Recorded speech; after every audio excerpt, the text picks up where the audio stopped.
of mathematics, statistics and logical reasoning. Okay बच्चों, अपने subject का नाम क्या है? मैथ्स है. जनरली हम लोग कैजुअली उसको मैथ्स बोलते हैं, बट सब्जेक्ट का प्रॉपर नेम क्या है? Business, mathematics, statistics and logical reasoning, ये सब्जेक्ट का नाम है.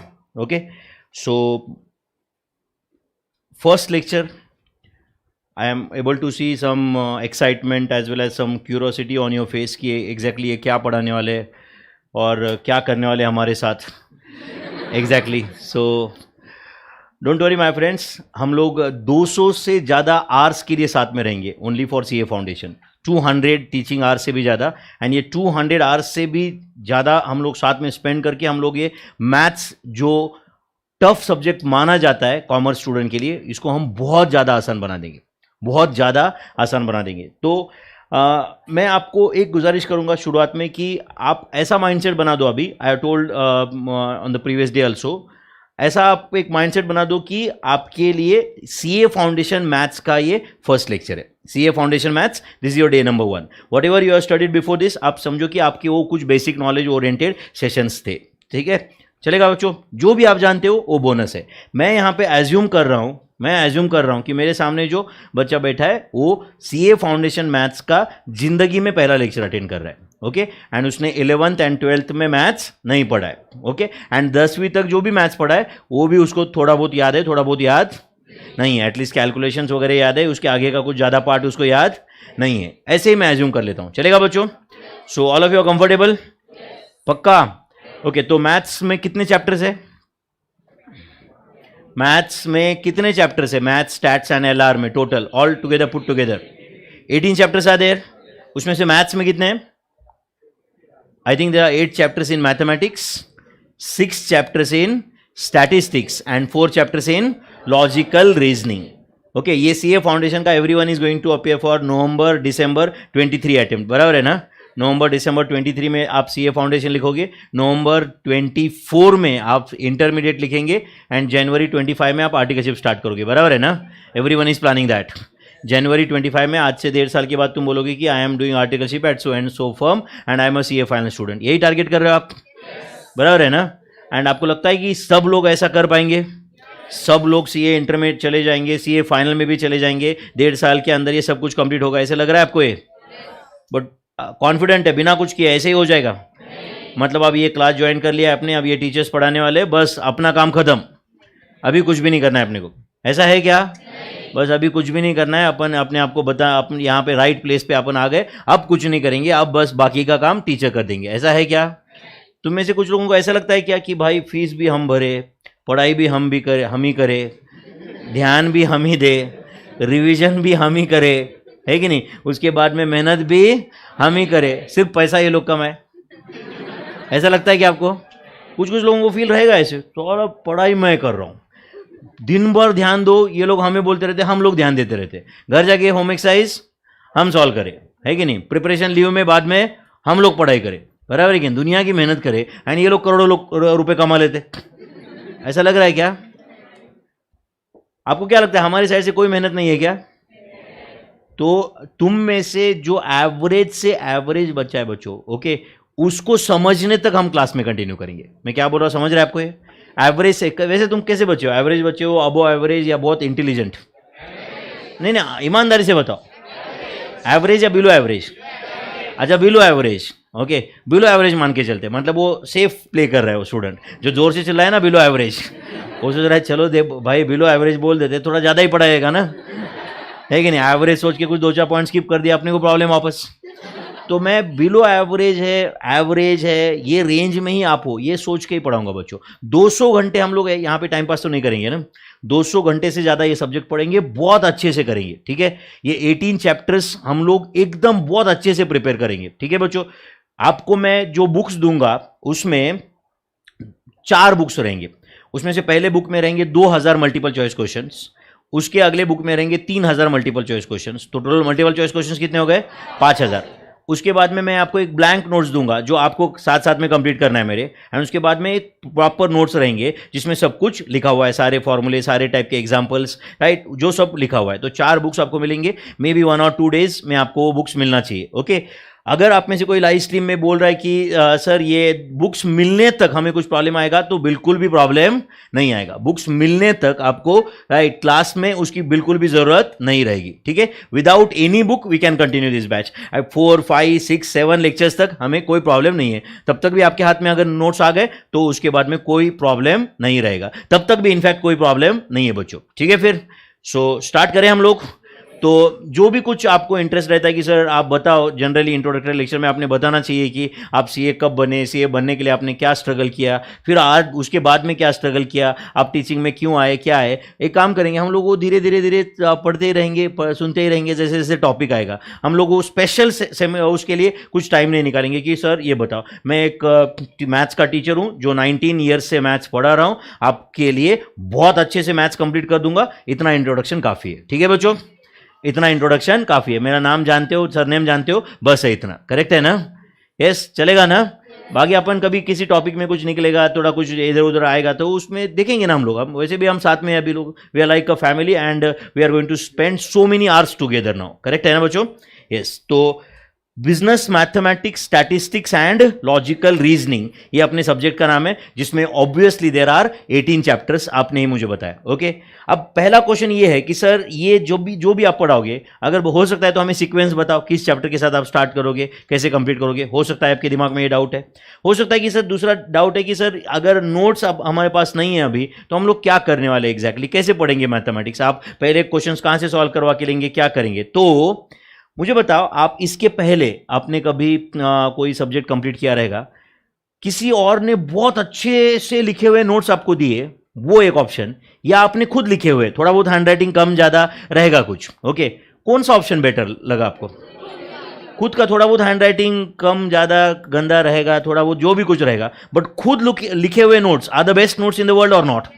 खुद लिखे हुए नोट्स, करेक्ट है। हर चीज हमने नोटबुक में खुद लिखी है, इट्स ऑलवेज बेटर और नॉट?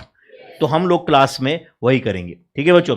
आपके हाथ में अभी एक 200 पेज का नोटबुक, नया नोटबुक है, नाम लिखा है उस पर, आपने अपना नाम लिखो, मोबाइल नंबर लिखो उस पर, ठीक है। बाद में कभी किसी को नोट्स मिल गया तो कम से कम वो दे पाएगा ना आपको, तो नाम लिखो, मोबाइल नंबर लिख दो। एंड ऐसे 200 पेज का अगर आपके हाथ में बुक है ना बच्चों, तो ऐसे 5 बुक हम क्लास में कंप्लीट करेंगे, ठीक है। ये 5 से 6 बुक हम क्लास में लिखेंगे, इतना कंटेंट हम क्लास में ही कंप्लीट होगा। समझ में आ रहा है क्या? जो टेस्ट रहेंगे चैप्टर्स के बाद में, चैप्टर्स के बीच में करीबन 15 से 16 टेस्ट यहां पे क्लास में होंगे, जो हम क्लास में सॉल्व करके लेंगे, ठीक है। तो बहुत सारे एमसीक्यू का प्रैक्टिस क्लास में ही होगा। उसके ऊपर आपको लगेगा नहीं सर बट इतना काफी नहीं होगा, उसके बावजूद भी मुझे घर जाके कुछ और क्वेश्चन सॉल्व करने की इच्छा रही, तो मैं आपको बोल रहा हूं, मैं आपको 5000 एमसीक्यू का बैंक दूंगा। कितना? 5000। मुझे नहीं लगता उससे ज्यादा मैथ्स में आप सॉल्व करने वाले हो। 5000 मल्टीपल चॉइस क्वेश्चंस का बैंक मैं आपको दे दूंगा विद आंसर, जहां पे ABCD आंसर टिक किया हुआ है, उसमें कोई डाउट आया मैं यहीं पे हूं। समझ रहा है क्या? सब कुछ हम क्लास में कंप्लीट करेंगे, everything will be completed in the class itself. 200 से ज्यादा hours we are going to put in the class itself, ठीक है बच्चों? यस और नो? तो डे नंबर 1 को ये अप्रोच मत रखो कि राइट कब सिलेबस होगा, कब होगा, क्या होगा, क्या होगा। रोज उठ के 50th ओवर के बारे में मत सोचो, आज फर्स्ट ओवर है। समझा क्या?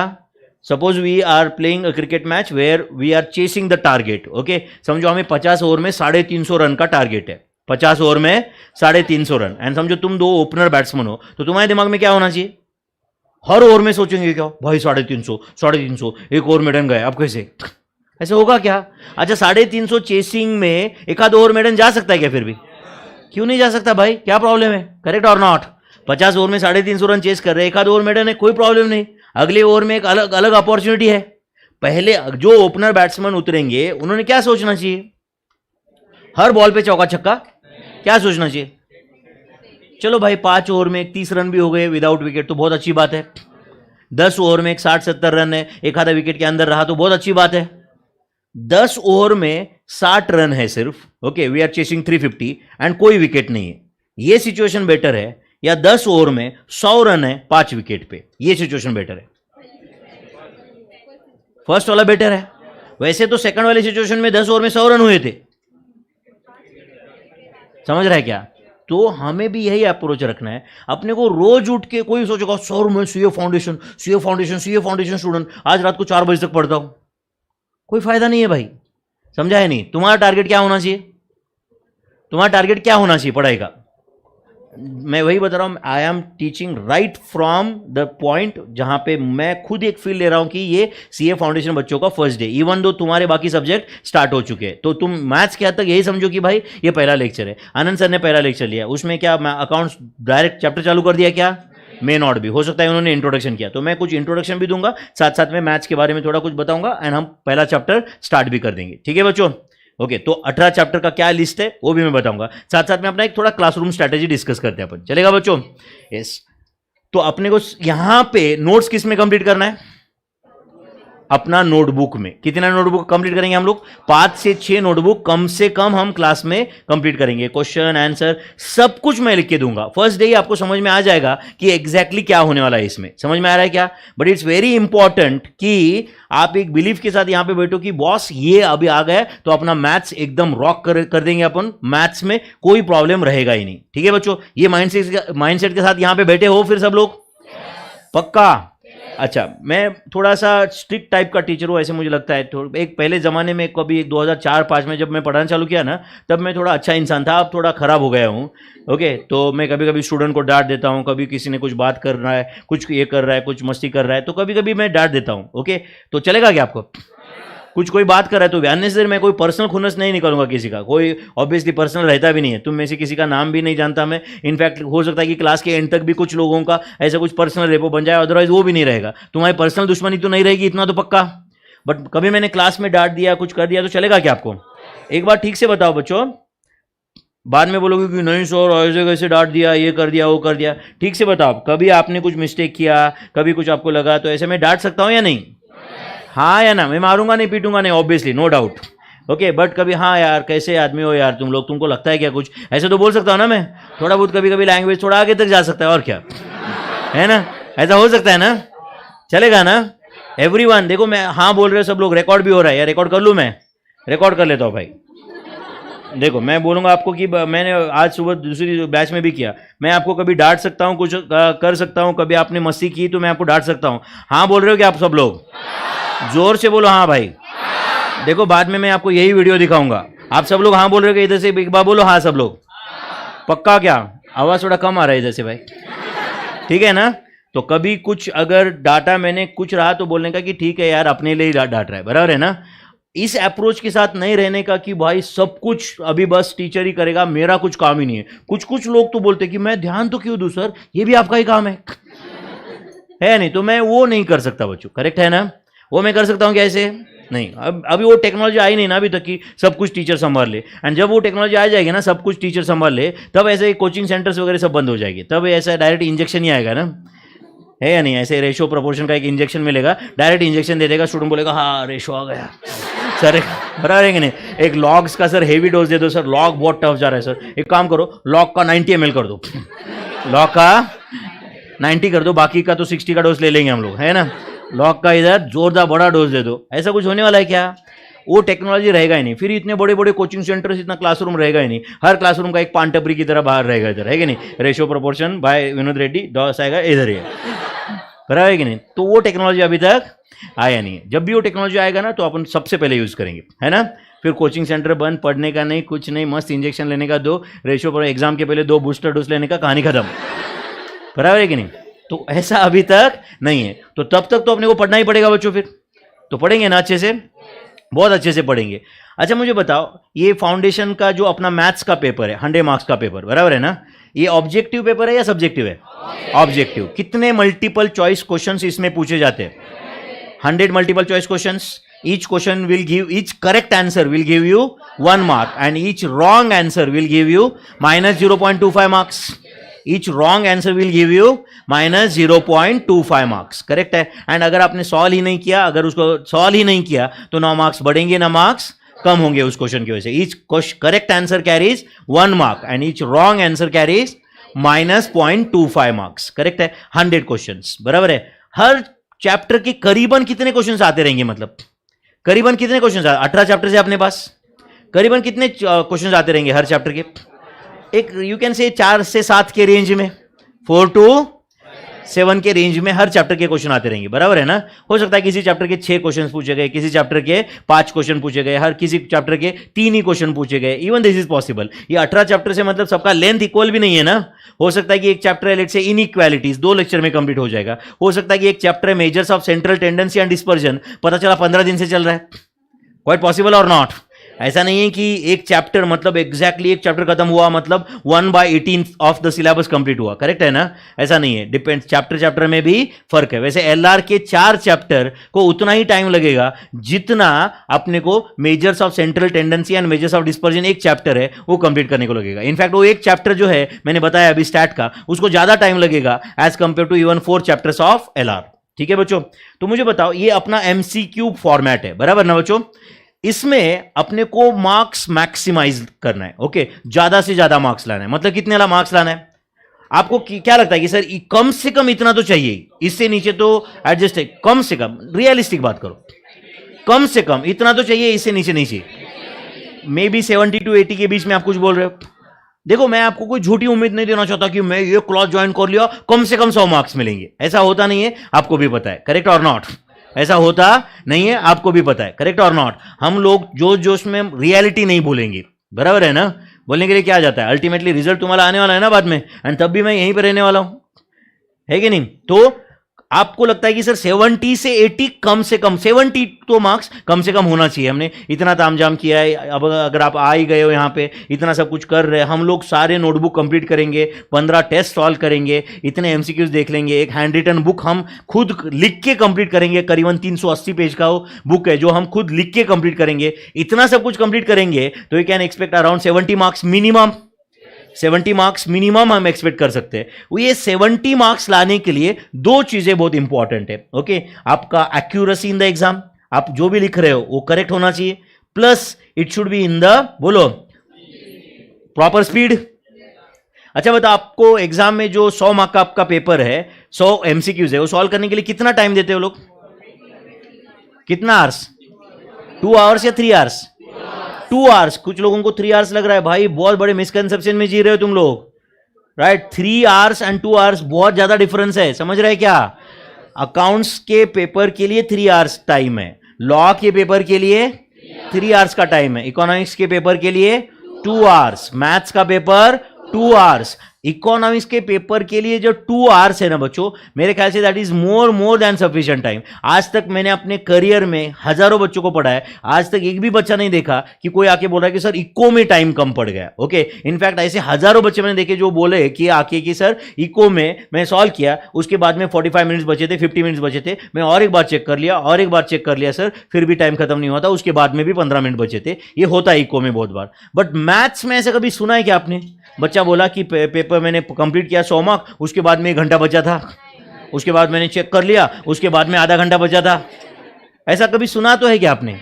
तो मैथ्स का स्कोर इकोनॉमिक्स का स्कोर में डिफरेंस है, even though both are multiple choice questions paper, बराबर है ना बच्चों। मैथ्स में अगर कोई 75 78 मार्क्स बोल रहा है तो हम उसको बोलते हैं क्या, भाई सिर्फ 78, ऐसे बोलते हैं क्या हम लोग। सीए में ऐसे बोलते हैं क्या, सिर्फ हाँ 12th स्टैंडर्ड में कोई बोल रहा है तो हाँ बोलते हैं, हाँ भाई सिर्फ 75 78 क्या, मुझे 99 मार्क्स है, मुझे 100 मार्क्स है, करेक्ट और नॉट। बट आपको क्या लगता है, सीए फाउंडेशन में भी 100 मार्क्स स्कोर करना is going to be that easy itself? अच्छा, is it going to be so tough? Not at all. हम लोग इसको इजी बना सकते हैं, हम लोग उसको इजी बना सकते हैं। उसके लिए आपको क्या करना पड़ेगा, आपका क्या काम है, मेरा क्या काम है, चलो डिसाइड कर लेते हैं आज। आपका क्या काम है, रोज क्लास को आना है, नंबर 1, उसमें कॉम्प्रोमाइज नहीं चलेगा। कुछ लोग आके ऐसे पूछते हैं यहां पे, सर कल कुछ इंपॉर्टेंट पढ़ाने वाले हो क्या, मैंने नहीं आया तो चलेगा क्या। अच्छा मुझे बताओ, मैं यहां पे घर से आऊंगा, वो एक लेक्चर लेके दूसरा लेक्चर लेने इधर आऊंगा, कैसे तो भी ब्रेकफास्ट करके बीच में, ओके, आऊंगा यहां पे 2 घंटे में पढ़ाऊंगा यहां पे, एंड हम कुछ भी नहीं करेंगे, कुछ भी इंपॉर्टेंट नहीं होगा। ऐसा हो सकता है क्या? कुछ तो इंपॉर्टेंट होगा ही ना यार। क्या बच्चा आके पूछता है, सर कुछ इंपॉर्टेंट होगा क्या? अच्छा इंपॉर्टेंट नहीं होगा तो क्या 2 घंटे हम लोग यहाँ पे क्या गोटे खेलेंगे क्या?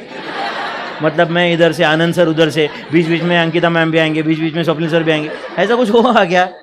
गोटा तो नहीं खेलेंगे ऑब्वियसली, है या नहीं? कुछ ना कुछ तो पढ़ेंगे ही ना यार। तो कल कुछ इंपॉर्टेंट है क्या, ये क्वेश्चन ही बड़ा नालायक टाइप का है, समझ रहा है ना। अपना लेक्चर है मतलब कुछ तो इंपॉर्टेंट है ही। हो सकता है कि कल जो पढ़ाया उसका रिवीजन होगा, हो सकता है कि कल जो पढ़ाया उसका और अच्छे से रिवीजन होगा ताकि आपके दिमाग में कंसेप्ट जाए, हो सकता है कि कोई नया कंसेप्ट आएगा जिसको और अच्छे से हम और उसके कल में समझेंगे, क्वाइट पॉसिबल। हो सकता है कि कोई टेस्ट पेपर डिस्कस करेंगे, आर यू अंडरस्टैंडिंग दिस? हो सकता है कि एक कंसेप्ट हमने पढ़ लिया है, उसके बहुत एडवांस लेवल के क्वेश्चन हम सॉल्व करेंगे, पॉसिबल है ना? तो हम लोग यहां पे टाइम पास करने तो है नहीं बच्चों, यहां पे हम लोग कोशिश करेंगे कि अपना ज्यादा से ज्यादा टाइम यूटिलाइज हो और वो पढ़ने में जाए, बराबर है ना? अपना जो भी कुछ 2 आवर्स का लेक्चर होगा, will try to maximise the content out of it. ठीक है बच्चों, मैक्सिमाइज करने की कोशिश करेंगे, उसमें जो भी कुछ हम सीख रहे हैं वो हम मैक्सिमाइज करेंगे। ठीक है, अननेसेसरी नौटंकी नहीं करेंगे। यहां पे आपने बचपन से देखा रहेगा कि आपके जो भी 4-5 टीचर अगर पढ़ा रहे तो उसमें सबसे ज्यादा खड़ूस टीचर मैथ्स का ही रहेगा। बचपन में थोड़ा एक आधा एक्सेप्शन रहेगा उसका, but most of the times आपने देखा रहेगा कि एक आधा एक्सेप्शन रहेगा, आई एग्री, है कि नहीं? But most of the times आपने देखा रहेगा कि हाँ यार ये हिंदी का टीचर बहुत अच्छा है, ये इंग्लिश का तो उससे भी अच्छा है, हिस्ट्री वाला तो बहुत ही अच्छा है, बट ये मैथ्स वाला बहुत खड़ूस है। And I am saying I am also not an exception to that, मैं भी खड़ूस टाइप का ही हूँ, ओके। बट जब मैं यहाँ पे स्टेज पे हूँ ना बच्चों, मुझे सिर्फ पढ़ाना है, पढ़ाना है, पढ़ाना है, बाकी आप मेरे कंधे पे बैठो, मुझे कोई ऑब्जेक्शन नहीं रहेगा। आप समझ रहे हो क्या? बट यहाँ पे क्लास में कोई भी टाइप की नौटंकी नहीं चाहिए। क्या आपको चाहिए? आपको मुझे बताओ, नौटंकी एंटरटेनमेंट करके आपको 60 मार्क्स चाहिए या पढ़ पढ़ के अपने को 80, 85, 90 मार्क्स लाना है? पढ़ पढ़ के मार्क्स लाएंगे, है या नहीं? अच्छा बताओ, आज तक के रिजल्ट्स, 10th का रिजल्ट रहेगा, 12th का रिजल्ट रहेगा, अभी जो भी कुछ रिजल्ट थे, इसमें सबसे इंपॉर्टेंट रिजल्ट अब कौन सा आने वाला है या हो चुका है आपका? हो चुका है, 12th का रिजल्ट आ चुका है, बस जिंदगी life time achievement. Sir 12th standard में 90% आ गए सर, जिंदगी में और कुछ नहीं चाहिए, बस विजिटिंग कार्ड छपवा लेते हैं, राइट, दिस पर्सन HSC। ऐसा करेंगे क्या फिर? नहीं, ये कोई लाइफ टाइम अचीवमेंट नहीं थी, बराबर है ना? तो कब होगा वो अचीवमेंट? सीए फाइनल पास होंगे तब कुछ थोड़ा वो एक प्रोफेशनल जर्नी का स्टार्ट होगा। अच्छा, सीए फाइनल राइट का एग्जाम पास होना ये एंड है या बिगिनिंग है? ये तो आपका प्रोफेशनल करियर का बिगिनिंग है, जहां जिसके लिए तुम यहां पे आए हो। आप जो भी है, मोस्ट ऑफ द लोग आपको बाहर शहर से आए रहेंगे, कुछ लोग लोकलाइट भी रहेंगे। आप क्या बोलते हैं, मतलब मेरा बेटा बेटी ये प्रेस्टीज पॉइंट में क्या करने के लिए गई है? क्या करने के लिए गई है बोलते? पढ़ने के लिए गए बोलते हैं, या व्हाट्सएप चेक करने के लिए गई है, या इंस्टाग्राम देखने के लिए गई है, या गाना गाने के लिए, नौटंकी करने के लिए? क्या बोलते हैं एग्जैक्टली? पढ़ने गए। तो हम भी वही करेंगे, फिर पढ़ेंगे, सिर्फ पढ़ाई करेंगे अच्छे से, है ना? बाकी तो अपने लाइफ में एंटरटेनमेंट वगैरह थोड़ा बहुत तो है ही, उसके लिए टीचर की जरूरत मेरे ख्याल से नहीं है। क्या लगता है आपको, जरूरत है क्या? तो एजुकेशन एंड एंटरटेनमेंट को हम कम से कम मिक्स करेंगे, ओके, कम मिक्स करेंगे हम। एजुकेशन की जगह एजुकेशन रखेंगे, एंटरटेनमेंट की जगह एंटरटेनमेंट रखेंगे, दोनों को हम मिक्स ना होने की कोशिश करेंगे। चलेगा ना बच्चों? ताकि अपने मार्क्स पे इंपैक्ट ना आए, किसी भी चीज का मार्क्स पे इंपैक्ट ना आए। ये पॉसिबल है बच्चों? डेफिनेटली ये पॉसिबल है, करेक्ट है। उसके लिए कंसिस्टेंट रहना बहुत जरूरी है, करेक्ट है। सीए बहुत टफ कोर्स है क्या बच्चों? बहुत टफ कोर्स है सीए। क्या लगता है? अभी तक तो आपने एग्जाम दिया नहीं है, तो आपने जो भी लोग बोलते हैं उसके बेसिस पे ही आप बोल रहे हो। आपने तो कोई एग्जाम दिया नहीं आज तक, बराबर है ना? तो क्या आपने क्या सुना है आज तक? टफ कोर्स है सीए। अरे श्योर सीए टफ कोर्स है, तो फिर इजी कौन सा है? बीकॉम इजी है, एग्रीड। बट बीकॉम पास होने के बाद लोग क्या करते हैं वो भी देखा रहेगा आपने, बराबर है कि नहीं? अगर किसी का क्वालिफिकेशन है भाई बीकॉम, आज की डेट का बीकॉम, 1970 का बीकॉम नहीं, 2020-22 का बीकॉम पास किया है, तो उसका क्या कॉर्पोरेट वर्ल्ड में स्टैंडिंग है ये आप जानते हो। तो करना है आपको बीकॉम। अच्छा, सीए टफ कोर्स है क्या फिर? बहुत सीए बहुत टफ है, बीकॉम इजी है, ऐसा है क्या? देखो बच्चों, सीए बहुत आसान कोर्स है, सीए बहुत आसान है। ये कॉमर्स के लोगों ने, नालायक लोगों ने उसको टफ बना के रखा है। समझ में आ रहा है मैं क्या बोल रहा हूं? मुझे बताओ, रोज क्लास अटेंड कर रहे हो, 2 आवर्स पढ़ाई कर रहे हो, नेट 2 आवर्स, हाँ नेट, मतलब सब टाइम क्लास के बाद में 2 आवर्स नेट, 2 आवर्स पढ़ाई कर रहे हो आप, समझ रहे हैं ना? ग्रॉस नहीं, नेट, समझे आपको? ये इंपॉसिबल है क्या? आप में से अगर कोई हर लेक्चर अटेंड कर रहा है एंड सिर्फ 2 घंटे पढ़ाई कर रहा है, 2 घंटे मैथ्स नहीं बोला मैं, all subjects put together 2 to 3 hours पढ़ाई करता है, depends on your IQ and all those things, 2 to 3 hours, fail हो ही नहीं सकते आप लोग, फेल हो ही नहीं सकते। आपको लगेगा नहीं सर इतने लोग फेल होते, पूछो उनको, सारे लेक्चर अटेंड किए क्या? पूछो उनको, रोज डे नंबर 1 से लास्ट तक 2 to 3 आवर्स पढ़ाई किए क्या? आंसर मिलेगा नहीं किया है, तो ही वो फेल कैटेगरी में है, अदरवाइज वो कौन सी कैटेगरी में है, पास कैटेगरी में। समझ रहा है क्या? बट मोस्ट ऑफ द लोग पढ़ते नहीं है, फिर है या नहीं, टाइम पास करते रहते हैं, है कि नहीं, बस यहाँ पे आ गए फ्लो में, बस शामिल हो जाते हैं, करेक्ट है। फिर उसके बाद में सीए कोर्स टफ हो जाता है या नहीं। सिंपल काम को सिंपल तरीके से कंप्लीट कर सकते है या नहीं, सिंपल। मैं एग्जांपल दिया था, आज सुबह एग्जांपल दिया था, ये पानी है, यहाँ पे पानी का बॉटल है और ये मुझे पीना है, ये सिंपल काम है या नहीं है। देखो ये बॉटल कैप निकाला मैंने, पानी पी लिया, बहुत सिंपल है। बट अब यही कॉमर्स स्टूडेंट क्या करेगा पानी पीने के लिए, पहले तो बॉटल निकालेगा, उसमें भी ऐसे करेगा, कुछ पानी गिरा देगा नीचे, फिर चाटेगा उसको एंड फिर ऐसा बोलेगा मेहनत है कि नहीं, कंसिस्टेंसी से मैंने ये कंप्लीट किया। क्यों भाई, इजी काम था ना, है या नहीं। डिफिकल्ट किसने बनाया, डिफिकल्ट किसने बनाया, तुमने खुद बनाया, एंड फिर उसको कंप्लीट करके बोल रहे हो कि हमने बहुत बड़ा तीर मारा है। भाई काम सिंपल था, रोज क्लास करो, 2 आवर्स पढ़ाई करो, it was so simple, correct और नॉट। इसके बाद तुम फेल हो ही नहीं सकते। समझा कि मैं क्या बोल रहा हूं, तुमने खुद उसको डिफिकल्ट बनाया एंड फिर बाद में तुम बोलोगे कि राइट मैंने इतना स्ट्रगल किया, तो कोई फायदा है नहीं। हाँ, बाहर का कोई भी आदमी आया ना, अपना छोड़ के इधर का, मैं कोई भी आदमी को बोलूंगा सीए बहुत टफ है, सीए बहुत टफ है। क्यों? ताकि अपनी इज्जत बना रहे, बहुत सिंपल है, ताकि अपनी इज्जत बनी रहे। एंड सीए बनने के बाद में तुमको भी थोड़ा फील आए कि ऐसा बहुत डिफिकल्ट कोर्स कंप्लीट किया हम लोगों ने, है या नहीं, अदरवाइज मजा नहीं है ना यार कुछ। बट वो तो बाहर के लिए हो गए भाई, अपने लिए तो अंदर की बात है ना।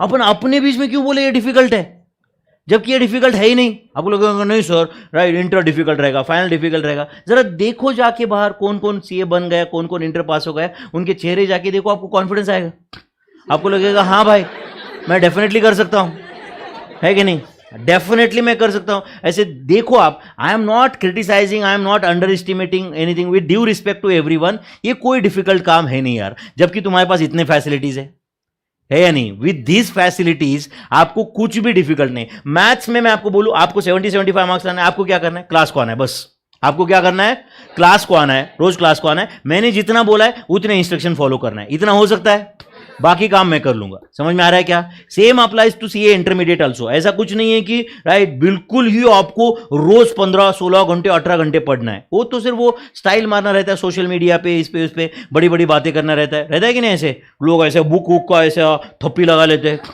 50-60 बुक, उसके बाजू में सेल्फी निकालते हैं, उसके हाइट से ज्यादा बुक का हाइट रहता है सब, है कि नहीं, बराबर है कि नहीं। एंड उसके बाजू में सेल्फी निकाल के लोग डालते हैं इंस्टाग्राम पे, इधर सोशल मीडिया पे, और क्या क्या लिखते हैं, hundreds of books, thousands of pages, lakhs of sections, subsections, provisions, case laws, case studies. A normal person cannot do it, and remaining abnormals are called as chartered accountants. Proud to be CA, है कि नहीं? ऐसा डालते लोग। And कौन डालता है? जिसने वो सारे बुक का एक भी पेज नहीं पढ़ा अभी तक, वो स्टेटस डाल देता है, उसने एक भी पेज नहीं पढ़ा अभी तक। फिर इंटरमीडिएट के स्टूडेंट्स, जो इंटरमीडिएट 9 मंथ्स का कोर्स है ना, ये एक लड़की ने तो स्टेटस डाला था, CA intermediate not an easy job, only 2 people in this world can understand, one is a pregnant woman, another is an intermediate student. 9 months pain, 9 months pain. अच्छा थोड़ा ज्यादा नहीं हुआ क्या? ज्यादा हुआ कि नहीं? जरूरत से थोड़ा बाउंड्री क्रॉस हो गई ना यहाँ पे। इतना कुछ ऐसा कुछ काम नहीं है भाई, मेरे भाई क्लास करना है। इंटरमीडिएट में 10-12 घंटा रोज क्लास होता है, जो भी कुछ है क्लास करने का, रोज जाके 1.5-2 घंटा पढ़ने का, 1.5-2 घंटा बोल रहा हूं मैं। उसके बाद में जो भी लास्ट का प्रिपरेशन लीव रहता है 2.5-3 महीने, रोज एक 8 से 10 घंटे पढ़ने का, खत्म। जो 24 घंटे अगर आप फ्री हो तो 8 से 10 घंटा पढ़ना कोई बड़ी बात है क्या? समझो तुम सुबह 7 बजे बैठ गए पढ़ाई को, नॉन स्टॉप विदाउट ब्रेक 2 बजे तक पढ़ाई की, कितना पढ़ाई हो गए? 7 आवर्स हो या नहीं? दोपहर में 2 बजे से दूसरे दिन सुबह 7 बजे तक कोई भी 2 घंटे पढ़ लो, कोई भी 2 घंटे पढ़ लो, 9 आवर्स हो गए, खत्म। इससे ज्यादा फाइनल में भी पढ़ाई नहीं चाहिए। मैं क्या बोला समझा क्या आपको ये? बट प्रॉब्लम क्या है, हम वो नॉन स्टॉप पढ़ते ही नहीं है ही नहीं। हम लोग पढ़ना चालू करते 7 बजे, फिर 7:10 को नाश्ता चालू कर देते, 7 बराबर है कि नहीं, 7:45 को खत्म होता है, बीच में किसी का तो फोन आता है, बराबर है कि नहीं, फिर 8 बजे लगता है थोड़ा यार नींद टाइप आने लग गई, थोड़ा झपकी लेता हूँ मैं 15-20 मिनट, फिर 15-20 मिनट झपकी ले रहा है थोड़ा, फिर 8:30 बजे वापस पढ़ाई चालू किया, फिर 8:45 बजे बोला किसी ने तो बेटा चाय बिस्किट वापस खा ले, फिर वापस 9:30 बजे और कुछ तो बराबर है कि नहीं, 11 बजे अपने को खाना खाना है, उसके बाद में और थोड़ी नींद लेना है। अब बताओ पढ़ ही नहीं रहा है, मतलब वो पढ़ना मतलब बैलेंसिंग फिगर हो गया ना उसके लिए, बाकी सब काम हो गए, अब कुछ बचा है तो उसके बावजूद भी टाइम बचा तो पढ़ना है, इससे तो नहीं होगा ना यार, है या नहीं? कोई भी मुश्किल काम नहीं है। अब नो डाउट आप लोग बोलोगे मुझे क्या बात कर रहे हो सर, आज तक तो सब लोगों ने यही बोला है हमको कि बहुत टफ है, बहुत टफ है, ऐसा है वैसा है, आप इजी कैसे बोल रहे हो? मेरे भाई वो एक्चुअल में इजी है, समझ में आ रहा है क्या? सिर्फ वो बाहर जो हमने इमेज क्रिएट करके रखा है ना उसके बेसिस पे मत तुम कंक्लूजन्स बनाओ। It is going to be very easy, an average person can easily do it, only thing is that consistency is the key. कौन सा? कंसिस्टेंसी इज द की। समझ में आ रहा है क्या बच्चों? राइट, 50 ओवर में 350 मैंने बोला था, हर ओवर में 7 रन निकालना कोई बड़ी बात नहीं है, बट हम करते क्या है, समझ रहा है कि नहीं? पहले 5 ओवर में 50 run 3 wicket. Is it right और नॉट? हो गया कि नहीं इजी काम टफ? किसकी वजह से हो गया? रन रेट की वजह से या तुम्हारी वजह से? तुम्हारी वजह से, करेक्ट और नॉट?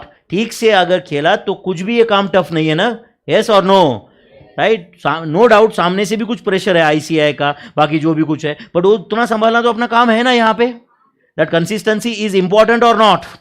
कंसिस्टेंसी मतलब अपने को रोज पढ़ना पड़ेगा, समझ रहा है कि नहीं? कोई भी काम बच्चों, कोई बोले, कोई ये लड़की बोले सर मैं एक काम करती हूँ हर संडे को 12 घंटे पढ़ाई करती हूँ, हफ्ते भर में कुछ नहीं करोगी। ओके, इमेजिन करो कि ये लड़की हर संडे को 12 घंटे जिम करती है एंड ये रोज 1 घंटा करती है। ओके, किसका हेल्थ बेटर रहेगा? रोज 1 आवर, टोटल 6 आवर्स ही हो रहे इसके, जबकि इसके एक दिन के 12 आवर्स है, फिर भी ये बेटर कंडीशन में है कि नहीं? Same applies to the studies also, correct और नॉट? कोई राइट दिमाग में नहीं रखना है कि भाई ये मुझे नहीं समझ रहा है, मुझे समझेगा ही नहीं, है नहीं, ऐसा कुछ भी ख्याल दिमाग में नहीं लाना है। अच्छा मुझे बताओ, आपको कुछ लोगों ने सीए ज्वाइन करने के पहले ये बोला रहेगा ना कि बॉस ये सीए में मैथ्स सिर्फ सीए फाउंडेशन लेवल पे ही है, आगे तो मैथ्स है ही नहीं, ऐसा बोला रहेगा ना? एंड तुम में से कुछ लोगों को जो मैथ्स टफ है उनको बहुत अच्छा लग रहा है ये सुन के कि भाई मैथ्स सिर्फ सीए फाउंडेशन में है, आगे तो मैथ्स है ही नहीं, बराबर है ना?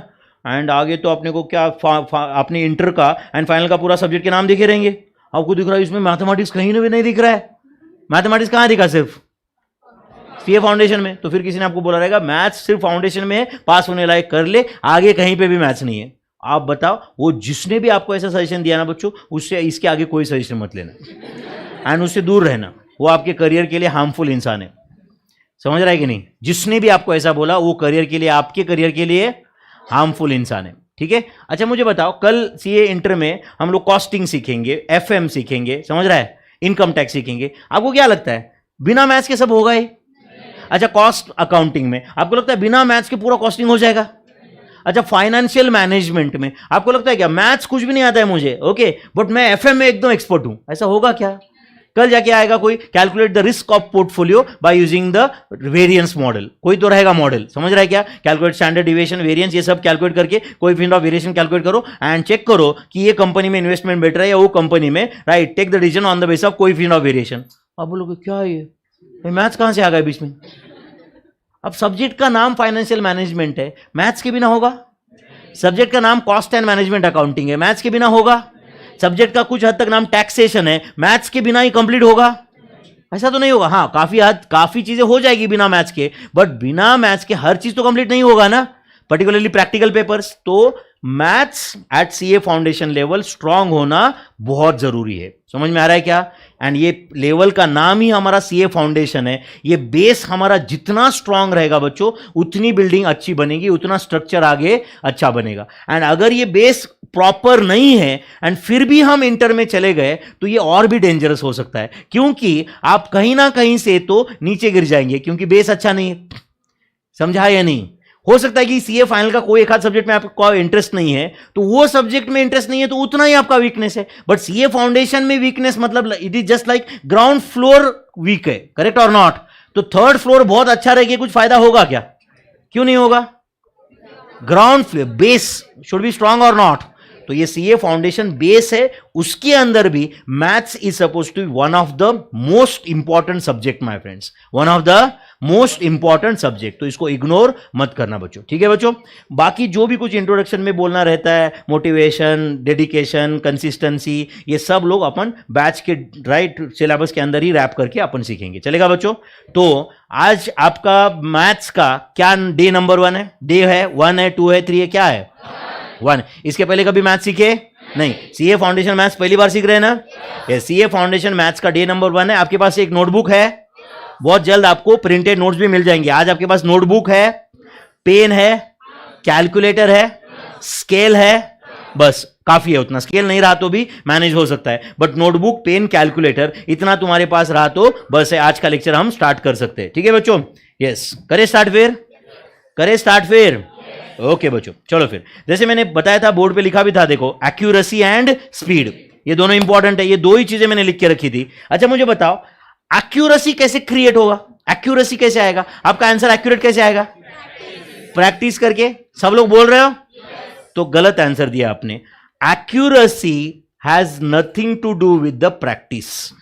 समझा मैं क्या बोल रहा हूं? अच्छा समझो, ये लड़की को मैथ्स आता ही नहीं है, ओके, फिर भी रोज प्रैक्टिस करती हो, रोज रोज प्रैक्टिस करती हो, 2 घंटे मैथ्स का प्रैक्टिस करती है रोज, लेकिन उसको फॉर्मूला गलत पता है, ठीक से कंसेप्ट पता ही नहीं है, समझा क्या आपको, बट रोज 2 घंटे पढ़ती है मैथ्स का। अब बताओ रिजल्ट आएगा? आपने तो बोला था ना कि accuracy will come from practice, आपने बोला था कि नहीं sir accuracy will come from practice. अच्छा ये प्रैक्टिस तो रोज करती है, क्यों एक्यूरेसी नहीं आ रहा है? तो accuracy will come only from conceptual clarity. समझा क्या? कंसेप्ट अपने को पता है क्या, समझ आया क्या अपने को? अच्छा यहां पे हम जो क्वेश्चन सॉल्व करते हैं वो एज इट इज एग्जाम में आता है क्या? वही नंबर, वही सब कुछ, वो जमाना गया, अभी 12th तक था वो, यस और नो? जो टेक्स्ट बुक का question as it is exam में आता है, ऐसा था, ऐसा होता है क्या अभी? सीए फाउंडेशन में ये उम्मीद नहीं कर सकते हम लोग, करेक्ट है। हाँ बहुत क्वेश्चन आ सकते हैं सिर्फ नंबर बदल के, बाकी सब आजू बाजू का वही है, नंबर बदले हुए, वो अपने को मैनेज करते आना चाहिए ना। तो कंसेप्ट से वो आएगा, कंसेप्ट से अपना आंसर एक्यूरेट आएगा, करेक्ट है। अच्छा बट जिस ये लड़की का भी मान लो कि कंसेप्ट बहुत क्लियर है, एग्जाम में क्वेश्चन आया, पढ़ रही है, समझ रही है, फिर कैलकुलेशन कर रही है, लिख रही है, क्रॉस चेक कर रही है, फिर आंसर टिक कर दिया उसने, इस प्रोसेस में 3 मिनट गए। अब प्रॉब्लम क्या है? पता चला टोटल एग्जाम में 35 क्वेश्चन सॉल्व कर लिए उसने, 35 में से 35 आए, रिजल्ट तो फेल है ना। लेकिन क्या प्रॉब्लम आया? स्पीड। तो speed will come from practice, समझा या नहीं? Speed will come from practice. हम एक ही टाइप का, अब बताओ, समझो ये लड़की ने लेट से 50 क्वेश्चन सॉल्व किए एंड इसने सिर्फ 10 क्वेश्चन सॉल्व किए, इसका स्पीड ज्यादा रहेगा कि नहीं? 50 जिसने सॉल्व किए क्वेश्चन उसका स्पीड ज्यादा रहेगा कि नहीं? अच्छा दोनों का कंसेप्चुअल क्लैरिटी सेम लेवल का है, दोनों का कंसेप्चुअल क्लैरिटी सेम लेवल का है, बट दूसरी का स्पीड ज्यादा है या नहीं है?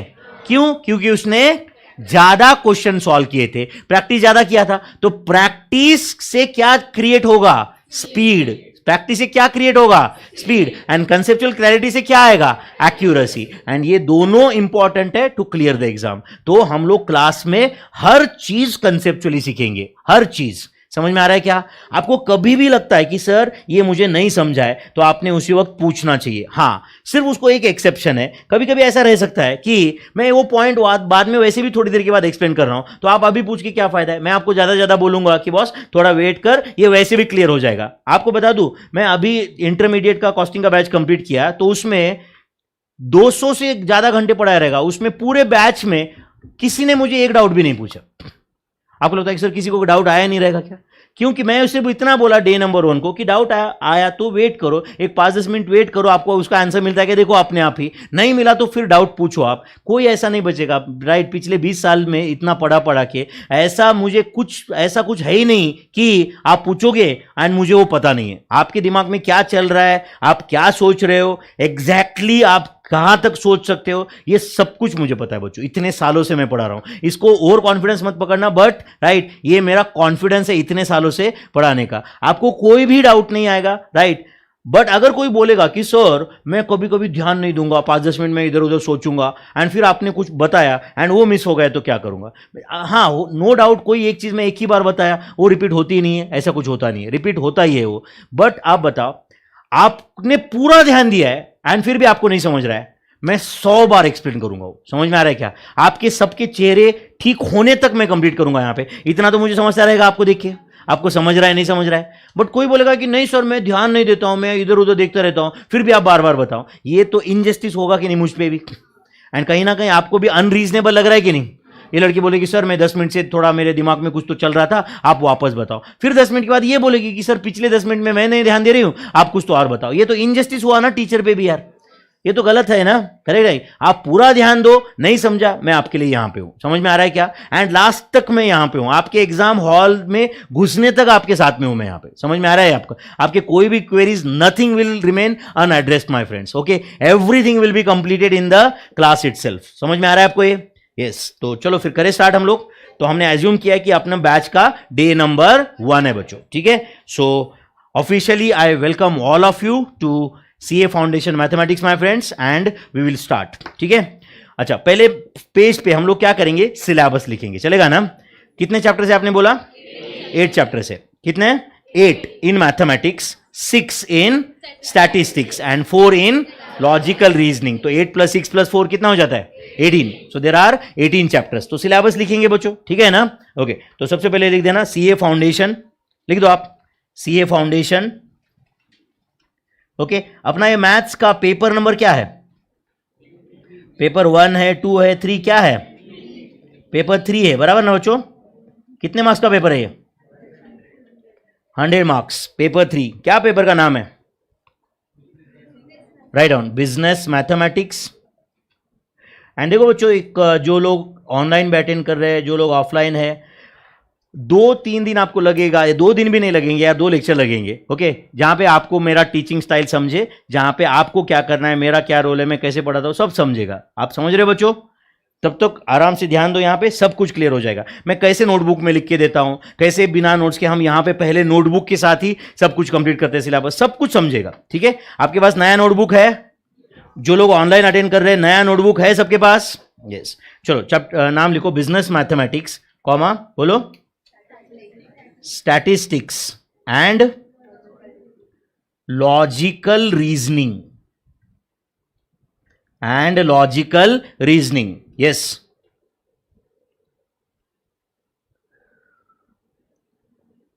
यस। तो ये business mathematics, statistics and logical reasoning, ये अपने सब्जेक्ट का नाम है, पेपर का नाम है, ठीक है बच्चों?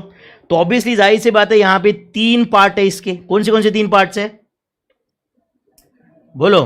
मैथ्स, पहला पार्ट क्या है? मैथ्स। दूसरा पार्ट क्या है? स्टैट, या ठीक है स्टैटिस्टिक्स। एंड तीसरा पार्ट क्या है? लॉजिकल रीजनिंग, LR, ठीक है बच्चों? चैप्टर का लिस्ट भी लिखेंगे अपन, चलेगा ना? सब कुछ हम लिख के कंप्लीट करेंगे बच्चों। मैं जानता हूं कि कुछ लोग बोलेंगे नहीं सर अपना ये ऑलरेडी कंप्लीट हुआ है। ऑलरेडी कंप्लीट हुआ है तो क्या PhD वगैरह मिलने वाला है कि आपको 1-2 चैप्टर कंप्लीट किए उसमें? ऐसा अवार्ड हुआ है क्या किसी को? PhD in ratio and proportions नहीं हुआ है ना? तो ठीक है, तब तो पढ़ सकते थोड़ा बहुत, चलेगा ना बच्चों? मैं ये एज्यूम कर चुका हूं, यानी आपके फायदे के लिए एज्यूम किया है। मुझे क्या है, मैं ये भी एज्यूम कर सकता था कि चलो भाई तुम्हारा 1 चैप्टर हो गया। यस और नो? आपके फायदे के लिए एजम्पशन किया, उससे मुझे टाइम इन्वेस्ट करना है ना यार उसमें। और मैं यही एज्यूम करूंगा कि आप हाउ टू यूज कैलकुलेटर तक नहीं जानते हो। कैलकुलेटर में मेमोरी प्लस मेमोरी माइनस क्या होता है, मेमोरी रिकॉल क्या होता है, GT क्या होता है, स्क्वायर रूट क्या होता है, कैसे क्या यूज करते हैं, ये तक आपको पता नहीं है। स्क्वायर रूट कैसे कैलकुलेट करते हैं, क्यूब रूट कैसे कैलकुलेट करते हैं, फिफ्थ रूट कैसे लाते हैं, ये आपको पता नहीं है। यही मान के चलते हैं हम लोग, चलेगा ना? लॉग क्या होता है, एंटी लॉग क्या होता है, इंडेक्स क्या होता है, प्रोपोर्शन क्या होता है, ये आपको पता नहीं है। यही मान के चलता हूं मैं, बेटर है ना आपके लिए भी, है कि नहीं? आपके लिए भी एक नया मौका है। जो लोगों ने, हो सकता है कि कोई बोल रहे नहीं सर मैं थोड़ा ध्यान कम देता था, मैथ समझता नहीं था, यार तुम्हारे लिए अपॉर्चुनिटी यही है। यस और no? You can study everything right from the scratch again, ठीक है बच्चों? तो मैथ, स्टैट एंड LR। मैथ्स में कितने चैप्टर्स है? 8 चैप्टर्स। तो मैथ जहां पे लिखा हुआ तो ब्रैकेट में लिखो 8 चैप्टर्स। स्टैटिस्टिक्स में there are 6 chapters and LR में देयर आर 4 चैप्टर्स। ओके, इस तरह से अपना सिलेबस है। ओके, ये 8 चैप्टर मैथ्स के कौन से है, इसके नाम पता है क्या आपको? नाम पता नहीं है? लिख के दे दूं फिर मैं? तो CA फाउंडेशन पेपर 3 आपने लिखा है यहां तक, business mathematics, statistics and logical reasoning, लिख रहे बच्चों? Yes. Maths, stat and LR। तो मैथ्स में फर्स्ट चैप्टर है ratio, comma proportions, ratios, proportions, logs and indices. Ratio, proportion, logs and indices. ठीक है, फर्स्ट चैप्टर. अच्छा, ये 4 चैप्टर है, एक है, ये एक चैप्टर है, ratio, proportion, logs and indices. दूसरा चैप्टर है टाइम वैल्यू ऑफ मनी. दूसरा क्या चैप्टर है? Time value of money. और तुम चाहो तो इसको SI एंड CI ऐसे भी बोल सकते हो. SI एंड CI मतलब क्या? Simple interest and compound interest. Simple interest and compound interest. SI and CI, simple interest and compound interest. तीसरा चैप्टर है sequences and series. Sequences and series, जिसमें हम पढ़ने वाले AP and GP. AP and GP क्या होता है? Arithmetic progressions and geometric progressions, जिसमें कुछ इंट्रोडक्शन टू हार्मोनिक प्रोग्रेशन भी है. HP, हार्मोनिक प्रोग्रेशन, वो भी सीखेंगे हम लोग जब चैप्टर एक्चुअल में आ जाएगा. एक्चुअली समझ में आ रहा है आपको ये? एक्चुअली दैट हार्मोनिक प्रोग्रेशन या हार्मोनिक मीन क्या होता है? Is a part of measures of central tendency and measures of dispersion. But उसका कुछ पार्ट सीक्वेंस सीरीज में है, वो भी हम सीखेंगे. ठीक है बच्चों, sequence and series. Then fourth chapter है इक्वेशंस. क्या चैप्टर है? इक्वेशंस. फिफ्थ चैप्टर है इनइक्वालिटीज, जो एक बहुत छोटा चैप्टर है. Inequalities, equations and inequalities. And then comes one of the very important chapter जिसका नाम है परम्यूटेशंस एंड कॉम्बिनेशन. सुना है क्या कभी आपने? Permutations and combination. 6th chapter permutations and combinations. Then 7th chapter है सेट्स, फंक्शंस एंड रिलेशंस. आप में से कुछ लोगों ने ये चैप्टर तो स्कूल में भी पढ़ा रहेगा, स्पेशली सेट्स तो पढ़ा ही रहेगा. Sets, functions and relations. तो ये 7th चैप्टर है. एंड 8th चैप्टर है जिसमें कभी कभी स्टूडेंट थोड़े डरे हुए रहते हैं, उनको लगता है कि भाई ये अपने बस की बात ही नहीं है या नहीं? वो चैप्टर का नाम है डेरिवेटिव्स एंड इंटीग्रेशन. बट बच्चों, अपने बैच में ऐसा नहीं करेंगे हम लोग एंश्योर करेंगे कि ये चैप्टर भी अपने को कोई भी और चैप्टर की तरह ही लगे. आपको लगना चाहिए हाँ भाई, जैसे एक APGP एक चैप्टर है, वैसे ही derivatives and integration put together एक चैप्टर है. अच्छा, मुझे बताओ, आप में से जो लोगों ने 12th में मैथ्स पढ़ा है, 12th में आपने ये डेरिवेटिव्स इंटीग्रेशन पढ़ा है ना बच्चों? तो 12th में जहां तक अगर मैं महाराष्ट्र स्टेट बोर्ड का सिलेबस का भी बात करूं या बाकी के भी बोर्ड का सिलेबस डिस्कस करूं मैं, तो डेरिवेटिव्स इंटीग्रेशन काफी हद तक एक इंपॉर्टेंट चैप्टर है. इनफैक्ट महाराष्ट्र स्टेट बोर्ड में तो ये डेरिवेटिव्स इंटीग्रेशन करीबन 8 और 8 16 में से 6-7 चैप्टर तो डेरिवेटिव इंटीग्रेशन ही है. Derivatives, integration, application of derivatives, definite integral, application of integral, बराबर है या नहीं? ऐसे बहुत सारे चैप्टर तो डेरिवेटिव्स एंड इंटीग्रेशन पे डिपेंडेंट है. अच्छा, फिर CA फाउंडेशन में भी डेरिवेटिव्स इंटीग्रेशन बहुत ही ज्यादा वेटेज है ना इसको? कितना वेटेज है इसको? ज्यादा से ज्यादा 6-7 मार्क्स आएंगे यार, इससे ज्यादा क्या आएगा? समझा या नहीं? Are you getting this? तो आप बिल्कुल भी ऐसा एक्सपेक्ट नहीं कर सकते कि नहीं सर 15 मार्क का डेरिवेटिव्स और इंटीग्रेशन आ गया तो क्या, ऐसा होता नहीं है. समझ रहा है क्या? 18 चैप्टर में से वो एक चैप्टर है. कितने चैप्टर में से? 18 चैप्टर्स में से एक चैप्टर है डेरिवेटिव और इंटीग्रेशन. एंड अगर आप क्लास में इंटरेक्टिव रहोगे, क्लास में पार्टिसिपेटिव रहोगे, कंसिस्टेंट रहोगे, रोज क्लास को आओगे, तो आई विल मेक श्योर कि आपको you will find this chapter as it is any other chapter, as it is any other chapter. डर अगर दिमाग से बाहर निकालोगे तो चीजें आसान होगी बच्चों, है या नहीं? अगर आप बोलोगे नहीं नहीं नहीं नहीं, नहीं मुझे टफ जाने वाला है, मुझे टफ जाने वाला है, तो फिर होगा ही नहीं ना. यस और नो? एंड तुम अपना प्रॉब्लम मुझे बताओगे तो डेफिनेटली राइट, वो अपन सॉल्व कर सकते हैं. बट कुछ लोगों का क्या रहता है, वो उनको प्रॉब्लम ही नहीं पता होता है क्या एग्जैक्टली हो रहा है. कुछ लोग ऐसे सामने आते बोलते सर सर हाँ हाँ बेटा क्या प्रॉब्लम है, एग्जैक्टली क्या नहीं समझ रहा है? सर वो मैथ्स. हाँ बेटा मैथ्स में क्या प्रॉब्लम है? अपन आज परम्यूटेशन कॉम्बिनेशन स्टार्ट किए, अपन ये कंसेप्ट सीखे, अपन ने 5 फैक्टोरियल कैसे कैलकुलेट करते हैं, 4 फैक्टोरियल कैसे कैलकुलेट करते हैं, ये सीखिए. बताओ कौन सा कैलकुलेशन नहीं समझा है? Sir maths. अब बताओ इससे कुछ होने वाला है क्या? ऐसा रोने से तो नहीं होने वाला है ना यार कुछ भी. कोई चैलेंज है तो अपने को सामने से फेस करना पड़ेगा ना उसको, है या नहीं है? कोई प्रॉब्लम अगर बताओगे, प्रॉब्लम अगर आप खुद डायग्नोस करोगे तो उसका उपाय भी मिलेगा ना. बट कुछ लोग इतने निगेटिव रहते हैं कि they have problem for every solution. They have problem for every solution. उनके जिंदगी में प्रॉब्लम है हर सॉल्यूशन का, है नहीं, उनको कोई सॉल्यूशन बोले वो उसका प्रॉब्लम बताएंगे। तो ये तो नेगेटिव माइंडसेट हुआ ना यार, एक पॉजिटिव माइंडसेट के साथ आगे बढ़ना पड़ेगा ना अपने को, है नहीं है। अपन ये डिफिकल्टी है, ये मुझसे होने ही नहीं वाला है, ये बोल के चलोगे तो कभी होगा ही नहीं, फिर ये डिफिकल्टी रहेगा। यस और नो? ये इजी रहने वाला है, समझ में आ रहा है कि आपको ये, एंड डेफिनेटली हम उसको और आसान करेंगे, ये माइंडसेट के साथ आगे बढ़ेंगे। चलेगा बच्चों? तो कितने चैप्टर्स है मैथमेटिक्स में? There are 8 chapters in mathematics. Statistics में कितने चैप्टर्स है? 6। तो स्टैटिस्टिक्स में ये 6 चैप्टर्स में से पहला चैप्टर है स्टैटिस्टिकल डिस्क्रिप्शन ऑफ डेटा। क्या पहला चैप्टर है? Statistical description of data. Statistical description of data my friends, ठीक है? Okay.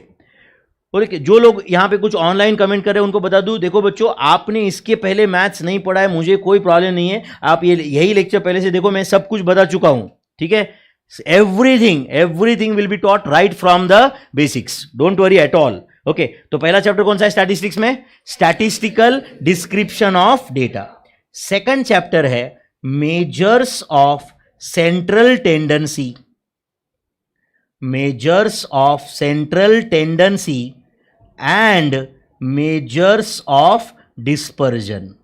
Measures of central tendency and measures of dispersion. Out of all 18 chapters of math stat LR, ये सबसे लेंदी chapter है। अच्छा, मैं डिफिकल्ट बोला या लेंदी बोला? अच्छा, डिफिकल्ट एंड लेंदी में फर्क होता है ना? क्या लेंदी मतलब क्या? It will take more number of lectures. Difficult बोला नहीं मैंने, इसको समझा ना? तो one of the most lengthy chapter, measures of central tendency and measures of dispersion. हो सकता है कि इस एक चैप्टर को उतना टाइम लगेगा जितना एलआर के 4 चैप्टर को मिलके भी नहीं लगेगा। समझा कि मैं क्या बोल रहा हूं? इसका मतलब ऐसे नहीं हम कैलकुलेट कर सकते कि भाई आज 4 ही चैप्टर हुए, टोटल 18 चैप्टर, ऐसे नहीं बोल सकते ना यार। चाहो तो मैं अगले 15 लेक्चर में 4 चैप्टर फिनिश कर सकता हूं एलआर के, बट डेफिनेटली सिलेबस कितना % कंप्लीट हुआ है वो तो वही रहेगा ना? यस और नो? नंबर ऑफ चैप्टर के बेस पे नहीं जा सकते अपन, क्योंकि हर एक चैप्टर का लेंथ अलग अलग है। कुछ चैप्टर बहुत ही कम ड्यूरेशन वाले हैं, कुछ ज्यादा ड्यूरेशन वाले, समझता है क्या? ओके। थर्ड चैप्टर है इसमें जो आपने हो सकता है पहले कभी सीखा रहेगा, जिसका नाम है कोरिलेशन एंड रिग्रेशन एनालिसिस। मैं जब बोल रहा हूं कि आपने कभी पहले सीखा रहेगा, इसका मतलब ये नहीं कि I am assuming that and मैं इसके बाद में बोलूंगा कि हाँ चलो यहां तक तो आपने ऑलरेडी सीखा है, इसके आगे कंटिन्यू करते हैं, ऐसा कुछ नहीं है। मैं आप एज्यूम कर रहा हूं कि आप कुछ भी नहीं सीखे इसके पहले मैथ्स में। Correlation and regression analysis fourth chapter है। ओके, जो एक पहला चैप्टर था इसमें मैथ्स में परम्यूटेशंस एंड कॉम्बिनेशंस, उसी का एक्सटेंशन है जिसका नाम है प्रोबेबिलिटी एंड एक्सपेक्टेड वैल्यू। क्या चैप्टर है? Probability and expected value. Probability and expected value. Okay, then comes one chapter which is dependent on probability only, जिसका नाम है प्रोबेबिलिटी डिस्ट्रीब्यूशन। क्या नाम है उसका? Probability distribution. और तुम चाहो तो इस चैप्टर को थ्योरेटिकल डिस्ट्रीब्यूशंस ऐसे भी बोल सकते हो। क्या बोल सकते हो? थ्योरेटिकल डिस्ट्रीब्यूशंस, प्रोबेबिलिटी डिस्ट्रीब्यूशंस और थ्योरेटिकल डिस्ट्रीब्यूशंस। ठीक है बच्चों? And then comes last and one of the very easy chapter of statistics, जिसका नाम है इंडेक्स नंबर्स। अच्छा, जो पहला जो पढ़ा था बच्चों रेशियो, प्रोपोर्शन, लॉग्स, इंडाइसेस, वो इंडाइसेस अलग और ये इंडेक्स नंबर्स अलग। समझा ना? Is all together different concept. Indices अलग, ये इंडेक्स नंबर्स अलग। तो स्टैटिस्टिक्स में ओके ये 6 चैप्टर्स है। कौन से बच्चों? Statistical description of data, measures of central tendency and measures of dispersion, correlation and regression analysis, probability and expected value, probability distribution जिसमें हम binomials distribution, Poisson's distribution, normal distribution ऐसे कुछ सीखने वाले। नो डाउट अभी धीरे धीरे कंटिन्यू करेंगे हम लोग। आप ये मत समझो कि बहुत डे नंबर 1 को इतना कुछ सिखा दिया। इतना कुछ सिखाया क्या मैंने? मैं सिर्फ चैप्टर का लिस्ट दे रहा हूं आपको। समझ रहा है क्या?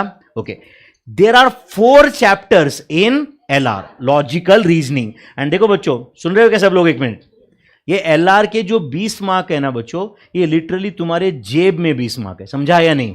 जो आप कभी भी एनकैश कर सकते हो, राइट? ये यहाँ पे एलआर मतलब जो आपने कभी बचपन में स्कॉलरशिप का या मैथलीट का या ओलंपियड का एग्जाम दिया रहता है ना, उससे भी आसान नहीं है। समझा या नहीं? उससे टफ बोला या आसान बोला?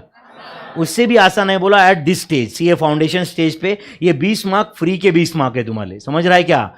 बारिंग फ्यू एम्बिग्यूटी जो थोड़ा आईसीआई ने क्रिएट किया है वो छोड़ के इसमें कुछ भी टफ नहीं है। समझ में आ रहा है आपको ये? ओके, तो एलआर में पहला चैप्टर है number series, number series comma coding and decoding, coding and decoding and odd man out, and कौन सा? ऑड मैन आउट, ऐसा फर्स्ट चैप्टर है इन लॉजिकल रीजनिंग, नंबर सीरीज। अच्छा, कोडिंग डीकोडिंग बोलने के बाद आपको कुछ ऐसा कंप्यूटर कोडिंग वगैरह याद आ रहा है क्या? कुछ ऐसा कुछ ऐड वगैरह देखा रहेगा आपने, computer coding white hat junior, ऐसे तो कुछ नहीं लग रहा है ना? वो नहीं है मेरे भाई, दिस इज डिफरेंट, समझ रहा है ना?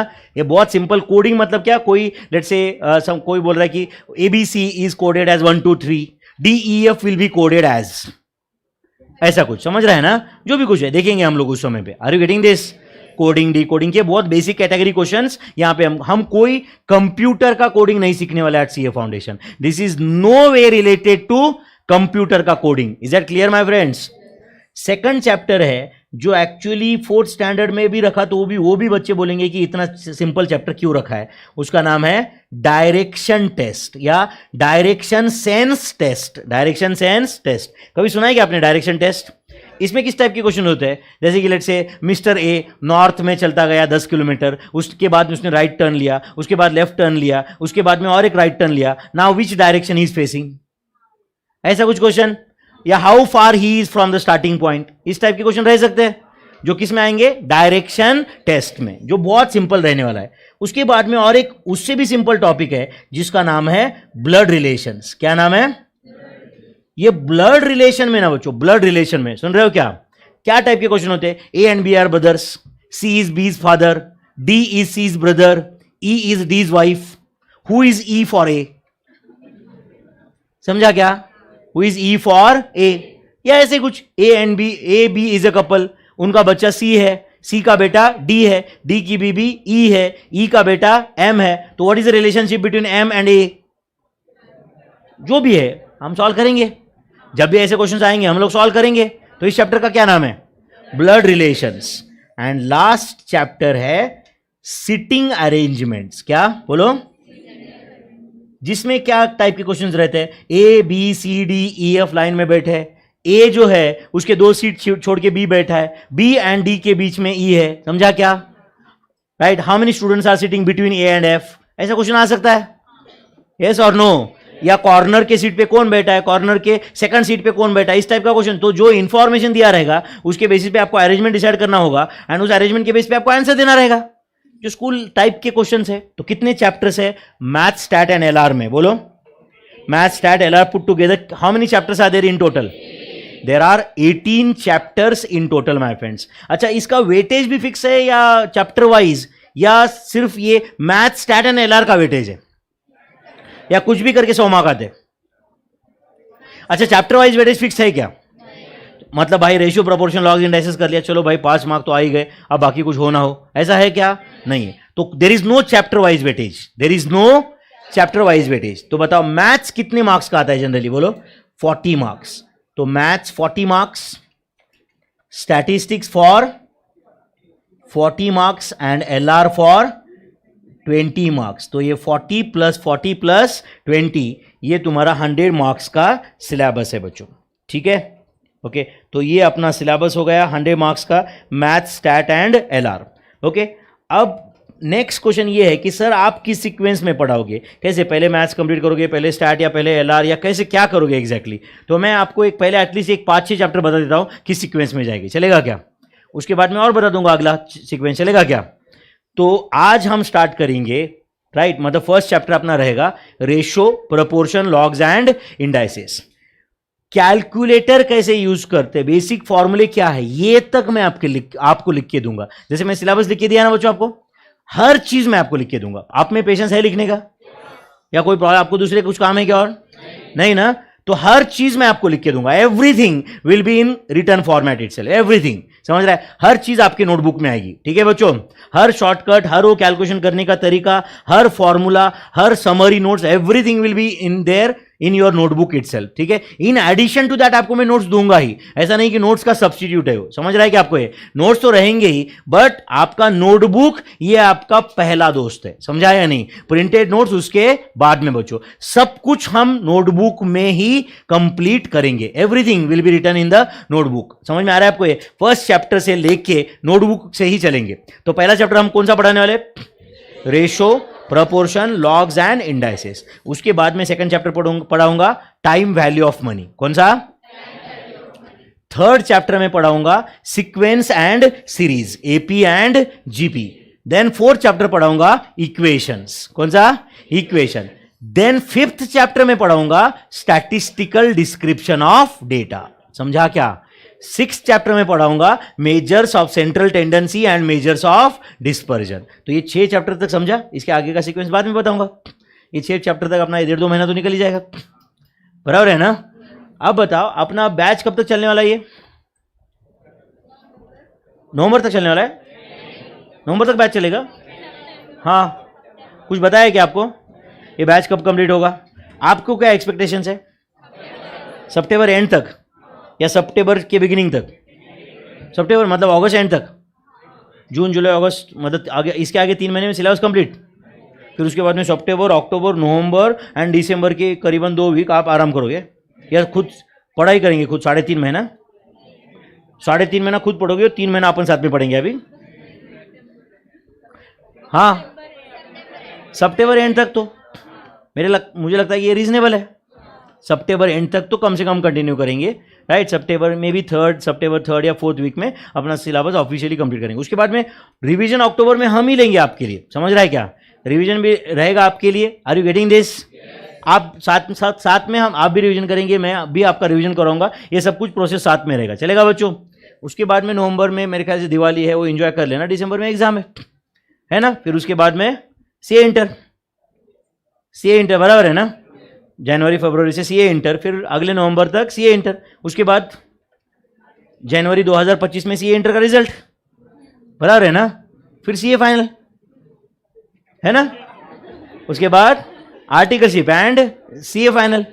अभी जैसे आपको मैं सुबह बता रहा था कि अभी आपके पापा मम्मी कभी फ़ोन करते तो आप यही बोलते रहोगे ना कि हाँ पापा मैं इधर प्रेस्टीज पॉइंट में हूँ, क्लास अटेंड कर रहा हूँ, ये कर रहा हूँ, वो कर रहा हूँ, इधर ये क्लास में हूँ, वो क्लास में हूँ, पढ़ रहा हूँ। उसके 2 साल के बाद तुम्हारे पापा फ़ोन करेंगे तो तुम्हें ऐसा तुम्हारा रिप्लाई रहेगा कि पापा दिल्ली एयरपोर्ट पे हूँ, राइट, PwC ने ऑडिट पे यहाँ पे भेजा है, अभी टाटा मोटर्स में जाऊँगा वहाँ पे, उसके बाद में दोपहर में मेरी बैंगलोर को फ्लाइट है, वहाँ पे 3 दिन रहूँगा, उसके बाद कोलकाता जाना है ना? ये रहेगा ना तुम्हारा, है कि नहीं? पापा एक काम करो, 1.5 घंटा रुक जाओ, मैं आपको मुंबई एयरपोर्ट पे लैंड करके फ़ोन करता हूँ वापस, है ना? तुम्हारे पापा तो क्या खुश हो जाएंगे, पूरे गांव को बता देंगे, है ना? बराबर है ना? आप में से बहुत सारे लोग ऐसे छोटे गांव से आए रहेंगे ना, छोटे गांव से तालुका प्लेस या डिस्ट्रिक्ट प्लेस पे। कितने लोग आए ऐसे तालुका डिस्ट्रिक्ट प्लेस से? बाकी सब लोग पुणे मुंबई नागपुर से है क्या? बड़े सिटी से है? हाँ, आप में से कुछ लोग मराठी मीडियम में सीखे क्या? कितने लोग मराठी मीडियम में सीखे? अच्छा, ये लोग मराठी मीडियम में सीखे, ओके। और कुछ रीजनल मीडियम में सीखे क्या कुछ लोग? और कोई दूसरा मीडियम? Karnataka medium, okay. और कन्नड़ा मीडियम क्या हो जाए? और कोई? Hindi medium, okay. और बाकी सब लोग इंग्लिश मीडियम, इंग्लिश कॉन्वेंट, जो भी कुछ है, व्हाटएवर, बाकी सब लोग कंफर्टेबल है। अच्छा, ये लैंग्वेज जो मैं जिसमें मैं बात कर रहा हूँ, एवरीवन इज कंफर्टेबल? हाँ भाई, कर्नाटका एवरीवन इज कंफर्टेबल, पक्का? तो अपना लैंग्वेज यही रहेगा, हिंदी प्लस इंग्लिश, समझ रहा है क्या? अपना पेपर हिंदी में आएगा या इंग्लिश में आएगा? इंग्लिश में आएगा, but right, this language of teaching will be, you can say it's English, Hindi plus English में आपको पढ़ाया जाएगा, ठीक है? जब भी आपको लगे कि कोई टर्म नहीं समझ रहा है, कुछ प्रॉब्लम है, तो आप बताया करो बच्चों। पर्टिकुलरली मराठी मीडियम स्टूडेंट्स, आपको लगे कि सर मुझे इस सेंटेंस का मीनिंग नहीं समझ रहा है, आप पूछा करो, ओके? मैं खुद मराठी मीडियम में पढ़ा हूँ, मुझे हर सेंटेंस का मीनिंग मराठी में पता है, मैं आपको कभी भी बता सकता हूँ, ठीक है बच्चों? कोई प्रॉब्लम नहीं है। आपको जो भी लैंग्वेज में, मराठी, हिंदी, मारवाड़ी, गुजराती, जिसमें डाउट पूछना है पूछो, मैं आंसर दे दूंगा, ठीक है बच्चों? यस, तेलुगु, तमिल, कन्नड़ा थोड़ा नहीं आता है मुझे, वो प्रॉब्लम है, ओके। बट बाकी ये लैंग्वेज में कोई प्रॉब्लम नहीं, आप जो भी है, right, as per your comfort you can ask the doubt, right? या क्लास के बाद में आप बोल सकते हो कि सर ये डाउट है। कभी डाउट पूछने के लिए ऐसे शर्माओ मत, ठीक है बच्चों? Are you understanding this?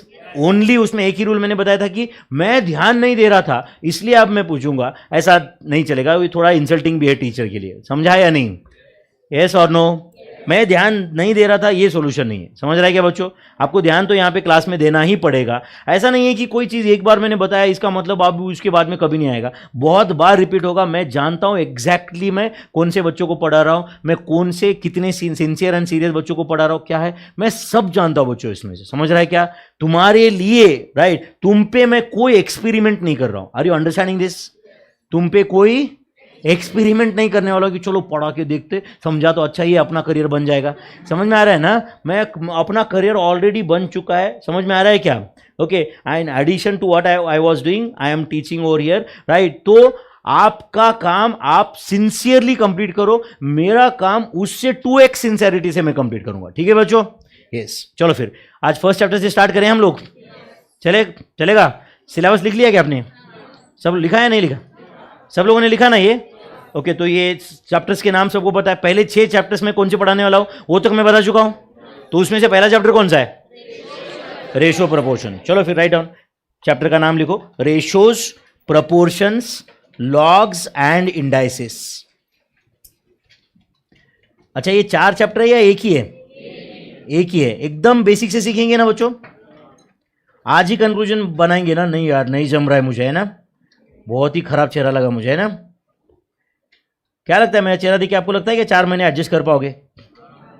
हाँ, 3-4 महीने एडजस्ट हो जाएगा क्या या नहीं? बहुत ही बाकी दूसरे अच्छे अच्छे चेहरे देखने की आदत लगी रहेगी। अरे अरे क्या है यार ये, ऐसा तो नहीं लग रहा है ना? ठीक है ना? मैनेजेबल है ना? यस, थैंक यू बच्चों। ओके, चलो फिर ratios, proportions, logs and indices, उसमें से हम पहला क्या स्टार्ट करेंगे? रेशोज।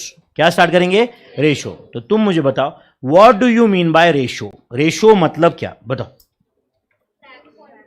रेशो मतलब क्या? Ratio is a fraction. Ratio is a fraction, like 3/5 is a fraction, है ना? 8/7 इज अ फ्रैक्शन। तो ratio is a fraction used for, ratio क्यों यूज होता है? For comparison. फॉर कंपैरिजन, जैसे कि समझो मैंने बोल दिया कि मेरा एज 40 ईयर्स है और ये लड़की का एज 20 ईयर्स है, जस्ट एज्यूम 40 एंड 20 है, तो can I say ratio of my age to her age is 2:1? अच्छा, 40:20 बोला तो चलता है क्या? चलता है। 40:20 and 2:1 is one and the same. सिर्फ 2:1 को हम क्या बोलते हैं? Simplest form. क्या बोलते हैं? Simplest form of the ratio. 2:1 को हम क्या बोलते हैं? Simplest form. तो क्या होता है रेशो, बताओ एक बार? Ratio is a fraction used for comparison of 2 और मोर क्वांटिटीज। 2 और मोर, वो क्वांटिटी मतलब एज का कंपैरिजन हो सकता है, इनकम का कंपैरिजन हो सकता है, हाइट का कंपैरिजन हो सकता है, वेट का कंपैरिजन हो सकता है। समझो मैं बोल रहा हूं कि मेरा और ये लड़की का वेट का रेशो है 3:2। वेट का क्या रेशो है? 3:2। 3:2 ये वेट का रेशो है। एंड समझो मैंने बोल दिया कि 3:2 हमारे वेट का रेशो है एंड मेरा वेट 90 किलोग्राम है, तो उसका वेट कितना होगा? 60 किलोग्राम, क्योंकि 3:2 मैंने बोला ना। तो जब मैं बोला 3:2, आपको ऐसा लगा क्या कि इस आदमी का वेट 3 है? आपको क्या लगा? अगर इसका वेट 3 है तो इसका 2 है, इसका मतलब हुआ अगर मेरा वेट 3x है तो उसका 2x रहेगा। Where x can be any number, वो तो सिचुएशन क्या है देखना पड़ेगा अपने को। Where x can be any number other than 0, x can be any number other than 0। I hope you are understanding this. अच्छा, कंपैरिजन सिर्फ 2 क्वांटिटी का होता है या उससे भी ज्यादा क्वांटिटी का हो सकता है? उससे भी ज्यादा क्वांटिटी का हो सकता है। तो बताओ रेशो क्या होता है, एक बार बताओ मुझे। Ratio is a fraction used for comparison of 2 और मोर क्वांटिटीज। 2 और मोर क्वांटिटीज। चलो लिख के लेते, चलेगा क्या? Okay, right down first point. अब फर्स्ट पॉइंट या डॉट करके, स्टार करके, जो भी है, आपको 1-2 दिन में पूरा कंफर्ट हो जाएगा बच्चों की मैं पढ़ाता कैसे हूं। ध्यान दे रहे हो आप सब लोग? Yes, write down. Ratio is a fraction used. Ratio is a fraction used. Ratio is a fraction used for what? बोलो? कंपैरिजन ऑफ टू और more quantities, for comparison of, बोलो बच्चों, टू और मोर क्वांटिटीज. समझा बच्चों? Ratio is, बोलो, a fraction used for comparison of two और more quantities which are, okay, which are कर दो और उसके नीचे 2 पॉइंट कर दो. Which are, ratio is a fraction used for comparison of two और more quantities which are of same type या same kind, which are of same type और सेम काइंड. इसका क्या मतलब होता है? सेम टाइप सेम काइंड मतलब क्या? मतलब एक जैसा ही, मतलब यूनिट सेम होना चाहिए. वो तो मैंने बोला नहीं अभी तक. मैंने बोला है कि quantities are of same type. हाँ, मेरा एज एंड ये लड़की का इनकम का रेशो होता है क्या कभी? मेरा वेट एंड इसका हाइट का इनकम होता है क्या, रेशो होता है क्या? नहीं. रेशो किसका होता है? मेरा हाइट इसका हाइट का रेशो हो सकता है. मेरा वेट इसका वेट हो सकता है. मेरे मार्क्स उसके मार्क्स का रेशो हो सकता है. मेरा इनकम उसका इनकम रेशो हो सकता है. करेक्ट और नॉट? मेरे नंबर ऑफ फैमिली मेंबर्स उसके नंबर ऑफ फैमिली मेंबर्स का रेशो हो सकता है. करेक्ट और नॉट? हमारे घर पे मिल्क का क्वांटिटी उसके घर पे मिल्क का क्वांटिटी का रेशो हो सकता है. करेक्ट और नॉट? तो ratio is used for comparison of, बोलो, टू और more quantities which are of same type expressed in same unit of measurement. Expressed in, बोलो मेरे भाई, same unit of measurement. Expressed in same unit of measurement. समझा क्या बच्चों? Express in same unit of measurement. I hope you are getting this. तो ratio is a fraction used. Ratio is a fraction used for what, बोलो, comparison of two और मोर quantities which are of, बोलो, same type expressed in the same unit of measurement. Expressed in the same unit of measurement. For example, okay, example लिख रहे बच्चों? Ratio is a fraction used for comparison. Okay, example लिख रहे हो क्या? Right down. If Vinod's weight is 90 kilograms and let's say Anand's weight is 60 kilograms, then we can say that Vinod's weight is 90 kilograms and Anand's weight is how much, bolo? 60 kilograms. Then we can say that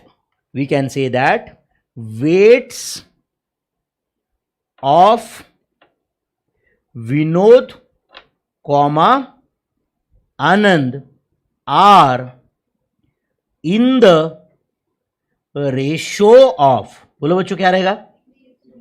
90:60 which is equal to, बोलो, 3:2. तो 3:2 ये क्या है बताओ? 3:2 ये क्या है? Simplest form of 90:60 है. नहीं समझा आपको ये? तो 90:60 एंड 3:2 ये दोनों सेम ही है ना बच्चों?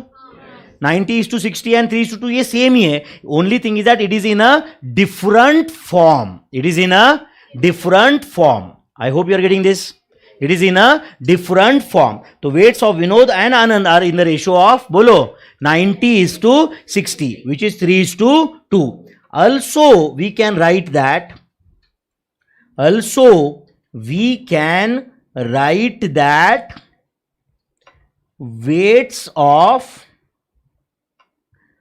Anand comma Vinod are in the ratio of, बोलो ये किस रेशियो में रहेंगे?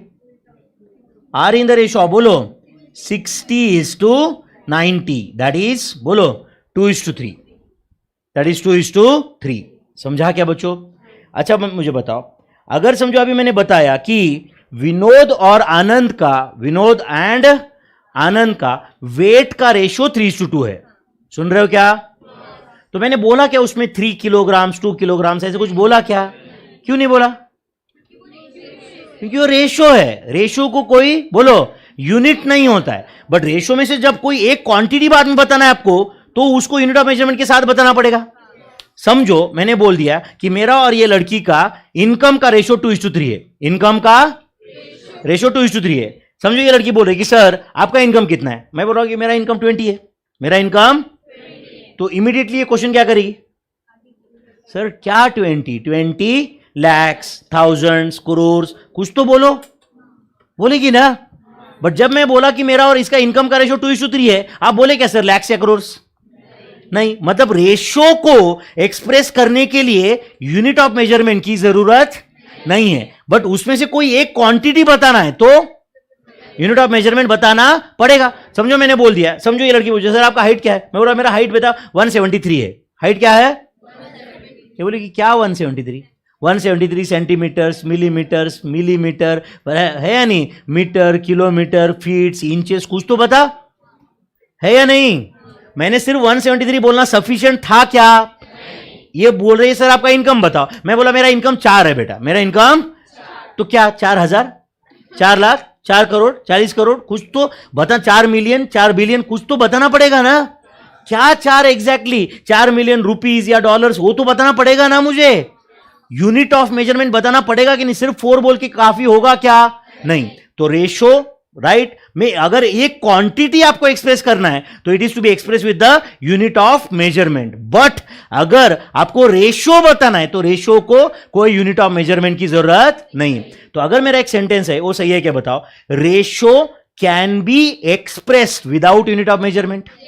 Ratio can be expressed without unit of, but ratio में से कोई एक क्वांटिटी को एक्सप्रेस करने के लिए यूनिट ऑफ मेजरमेंट की जरूरत पड़ेगी। तो लिखो ratio can be express. Next point, ratio can be express. तो एक थोड़ा बहुत आपको समझा रहेगा कि हम नोट्स कैसे बनाने वाले। अभी और बहुत है कुछ, ये तो अभी बहुत हम वार्म अप सेशन में भी नहीं है, बट एक समझा रहेगा हम क्या लिखने वाले। आप लिखने में कंटिन्यूअस अपना जब 200 घंटे अपना जो क्लास चल रहा है ना, आप कंटिन्यूअस लिखोगे, कैलकुलेशन करोगे, सब कुछ ये चलता ही रहेगा। ऐसे चलेगा ना बच्चों? या आपको ऐसा चाहिए कि सर आप ऐसे भाषण देने का और हमने सुनने का, ऐसा चाहिए? ये प्रैक्टिकल सब्जेक्ट है मेरे भाई, ऐसा तो नहीं चलेगा ना, है ना? तो राइट डाउन रेशियो क्या लिखने वाले थे अपन, बोलो? Can be expressed. Ratio can be, बोलो, एक्सप्रेस्ड विदाउट एनी, बोलो, unit of measurement. Ratio can be expressed without any unit of measurement. मैं ऐसे लिख दूं क्या? That is ratios are unit free. Can I say like that? Ratios are unit free. अब but बताओ, ratio में से कोई एक आध क्वांटिटी बताना है तो वो यूनिट फ्री होती है क्या? नहीं। वो तो कैसे यार, कुछ तो बताना पड़ेगा ना। अगर समझो मैंने बोल दिया कि मेरा वेट 90 है, इससे कुछ क्लियर होता है क्या?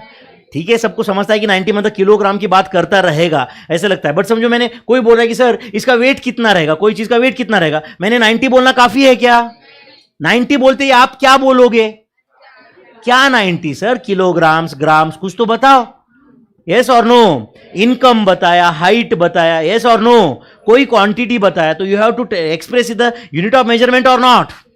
तो ratio can be express without unit of measurement, but कोई एक क्वांटिटी अगर है उसमें से तो आपको यूनिट ऑफ मेजरमेंट के साथ ही बताना पड़ेगा। बट कैन आई से, अगर समझो एग्जाम में क्वेश्चन आया ट्रू और फॉल्स में, ratios are unit free, true और false? True, ratio unit free है। फॉर कंपैरिजन पर्पज जो भी हम लिख रहे हैं 2:3, 2:3 के अंदर कोई यूनिट है क्या? नहीं। बट 2:3 के अंदर अगर पहला 20 किलोग्राम्स है तो अगला 30 किलोग्राम्स रहेगा। समझा क्या? अगर मैंने बोल दिया कि मेरे इनकम का और इसके इनकम का रेशियो 2:3 है, एंड अगर मैंने बोल दिया कि भाई मैं महीने का 2 लाख कमाता हूं तो ये कितने कमाती है? 3 लाख। मैं बोल रहा हूं कि महीने के मैं 2 मिलियंस कमाता हूं तो ये 3 मिलियन कमाती है। अगर मैं महीने के 20,000 कमाता हूं तो ये 30,000 कमाती है। तो एक के बेसिस पे दूसरा पता कर सकते हैं ना हम लोग, यस और नो? बट रेशियो जब मैंने बताया उसके अंदर कोई यूनिट ऑफ मेजरमेंट था क्या? नहीं। तो ये सेंटेंस जोर से पढ़ो, क्या था बोलो? Ratio can be express without any unit of measurement, without any unit of measurement. I hope you are understanding this, yes और no? Okay, right down the ratio the ratio लिख रहे हैं ना बच्चों, 30:60 can also be written as, हाँ बोलो, 1:2 इन, बोलो, simplest form. कौन सा फॉर्म? In simplest form. तो बोलो ratio is generally express, ratio कौन से फॉर्म में एक्सप्रेस होता है? बोलो सिंपलेस्ट फॉर्म। तो नेक्स्ट सेंटेंस लिखो, ratio is generally expressed, ratio is generally expressed in its, बोलो मेरे भाई, simplest form. Ratio is generally expressed in its simplest form. I hope you are getting this. Ratio is generally expressed in its simplest form. Do you agree? Okay. A is to B एक ratio है, बराबर है ना बच्चों? A is to B एक ratio है या नहीं? Can I say A is to B can also be written as, can also be written as A divided by B. Do you agree? Can also be written as AM divided by BM. Do you agree? बताओ मुझे, can also be written as AM divided by BM. कैसे बच्चों? M cancel हुआ तो A is to B ना, नहीं समझा आपको ये? M कैंसिल हुआ तो हुआ तो A is to B ना। अच्छा चलो एक मिनट ध्यान दो यहां पे, समझो एक रेशो है 2:5, क्या है बोलो? 2:5, ध्यान दे रहे हो? अब एक काम करते हैं, न्यूमरेटर में 2 ऐड करो या 3 ऐड करो, क्या आता है 3 ऐड करने से? 5। डिनोमिनेटर में 3 ऐड करो, क्या आता है? 8। अब बताओ ये दोनों सेम है? बाप रे, ये दोनों इक्वल है? अच्छा 2/5 एंड 5/8 इक्वल है? अच्छा क्रॉस मल्टीप्लिकेशन करो, क्या आता है? 2 8 जा 16, 5 5 जा 25, ये सेम है? तो फिर ये कैसे सेम हुआ मेरे भाई? तो क्या किया मैंने, न्यूमरेटर में 3 ऐड किए एंड डिनोमिनेटर में 3 ऐड किया, तो जो रेशो मिला वो ओरिजिनल रेशो के साथ इक्वल टू नहीं है, वो अलग रेशो है। समझा क्या? अच्छा मेरा और ये लड़की का एज का रेशो आज 2:1 है, मेरा 40 है, इसका 20 है। एक साल के बाद का हमारे एज का रेशो चेंज होगा क्या? यस, मेरा 41, इसका 21। एंड अब बताओ 2:1 है क्या? अभी नहीं है, ये अलग है ना अभी। तो दोनों टर्म्स में अगर एक नंबर ऐड किया तो जो नया रेशो आता है वो रेशो अलग रहता है, वो सेम नहीं रहेगा। बट अब बताओ बच्चों, यहां पे मैंने क्या किया था? 2+3 किया था एंड 5+3 किया था, तो बीच में इक्वल टू लिखना सही है या गलत है? गलत है, मैं इक्वल टू तो नहीं रहेगा ये। बट अब बताओ, अगर मैंने यहां पे 2 into 3 किया एंड इधर 5 into 3 किया तो चलता है क्या? तो ये रेशो सेम ही रहेगा क्या? तो 2 into 3 क्या होता है? 6, 5 into 3 क्या है? 15, तो 6/15 is as good as 2/5, is as good as 2/5. Are you understanding this? अच्छा मुझे बताओ, इसको मैं 2/8 डिवाइडेड बाय 5/8 ऐसे भी लिख सकता हूं क्या?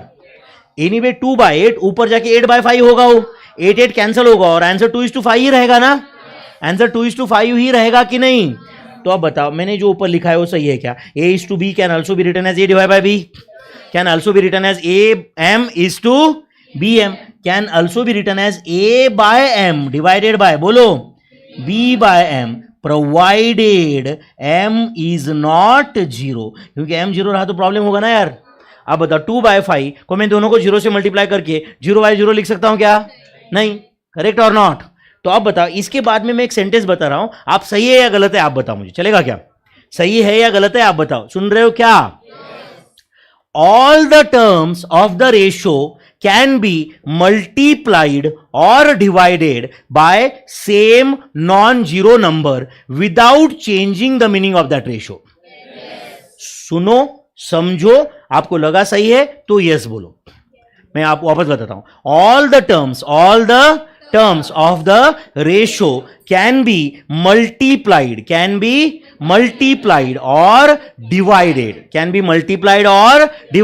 by same non-zero number without changing the meaning of that ratio. True or false? True. सबको एक ही टर्म से मल्टीप्लाई करो, कोई प्रॉब्लम नहीं है। तो राइट डाउन, आप ये लिखो पहले और उसके बाद क्या लिखोगे? All the terms of a ratio can be multiplied or divided. All the terms of the ratio can be multiplied or divided by same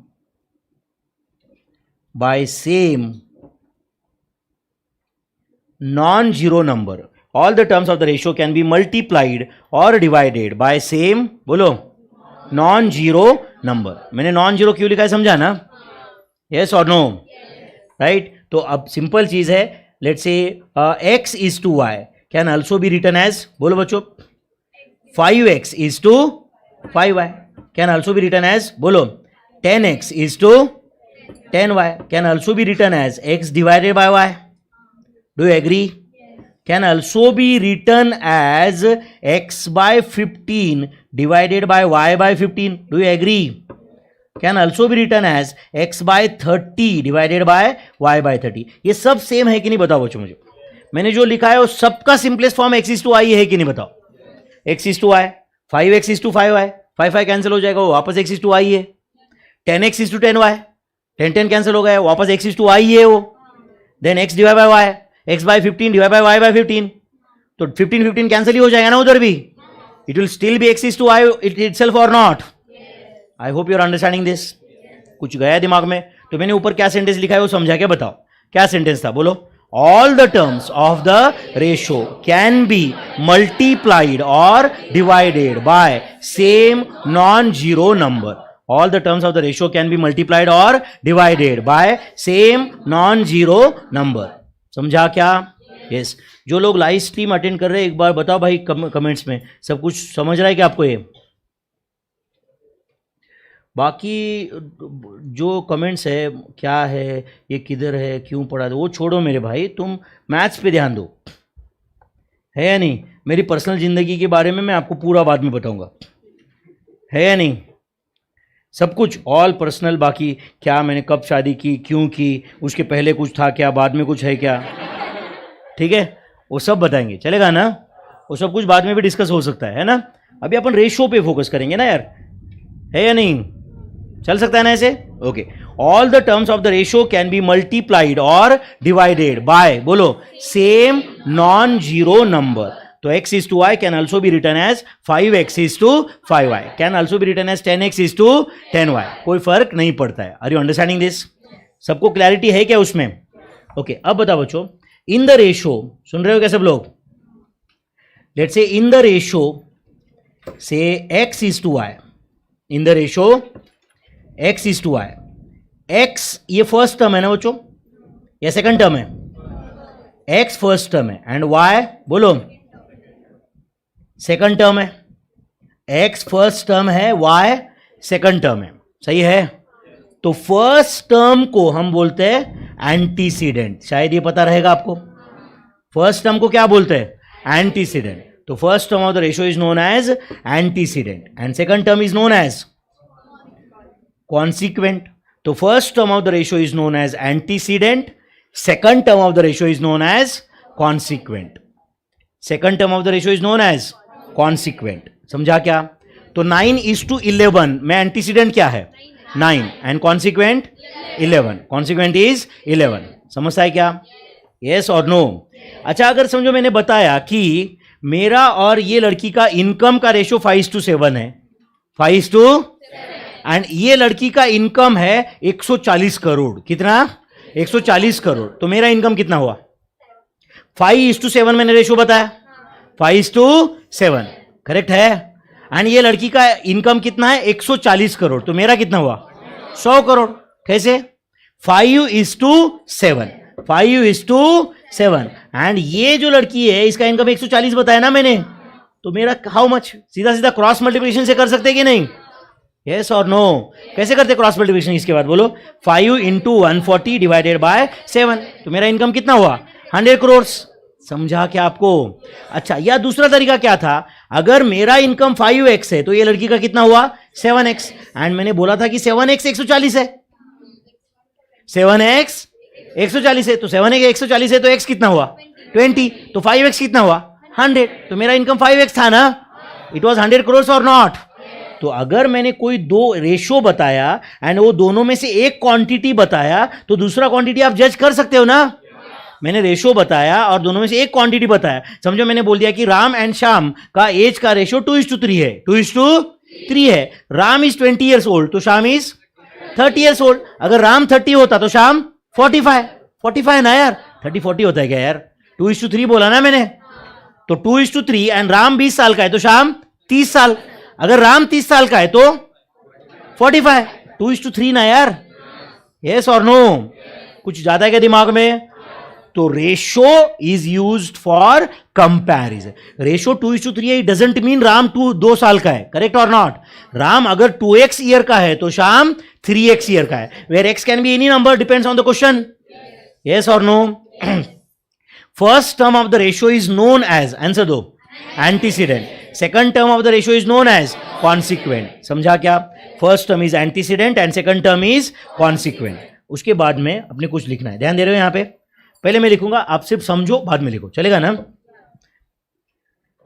in the ratio A is to B.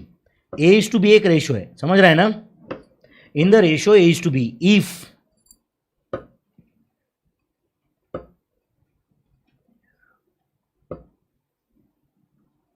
in the ratio A is to B if A is greater than B.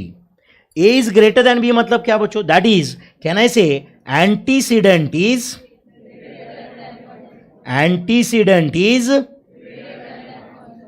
greater than consequent. Antecedent is greater than consequent. अगर antecedent consequent से बड़ा है तो उस type के ratio को बोलते हैं रेशो ऑफ ग्रेटर इनइक्वालिटी. क्या बोलते हैं उसको? Ratio of greater inequality. Are you understanding my friends? अच्छा, रेशो ऑफ ग्रेटर इनइक्वालिटी की कुछ एग्जांपल्स बता सकते हो क्या आप? हाँ बोलो बोलो. 5:2, 8:3, 10:4, let's say 18:6, 93:5, 83:80. ऐसे तो हजारों लाखों एग्जांपल बता सकते हैं ना हम लोग, जहां पे antecedent is more than consequent. तो बताओ, when antecedent is more than consequent that ratio is known as, बोलो क्या बोलते हैं उसको? Ratio of greater inequality. उसको क्या बोलते हैं? Ratio of. Next, if A is less than B, that is, बताओगे क्या आप? Antecedent is less than consequent. तो antecedent is less than consequent, उस टाइप के रेशो को बोलते हैं रेशो ऑफ. हाँ आप बताओ. Lesser inequality. क्या बोलते हैं उसको? Ratio of. उसके एग्जांपल बताओ. 2:9, 9:33, 35:39, 45:212. ऐसे हजारों करोड़ों एग्जांपल बता सकते हैं आप लोग. This is the ratio of, क्या था ये बोलो? Lesser inequality. Okay, and if A is equal to B, that is antecedent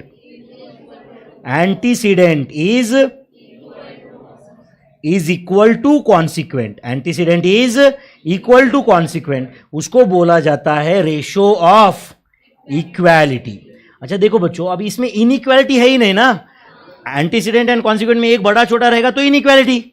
अब एंटीसीडेंट एंड कॉन्सिक्वेंट सेम है, एंटीसीडेंट एंड कॉन्सिक्वेंट सेम है, तो it is called as ratio of equality. Example बताओ.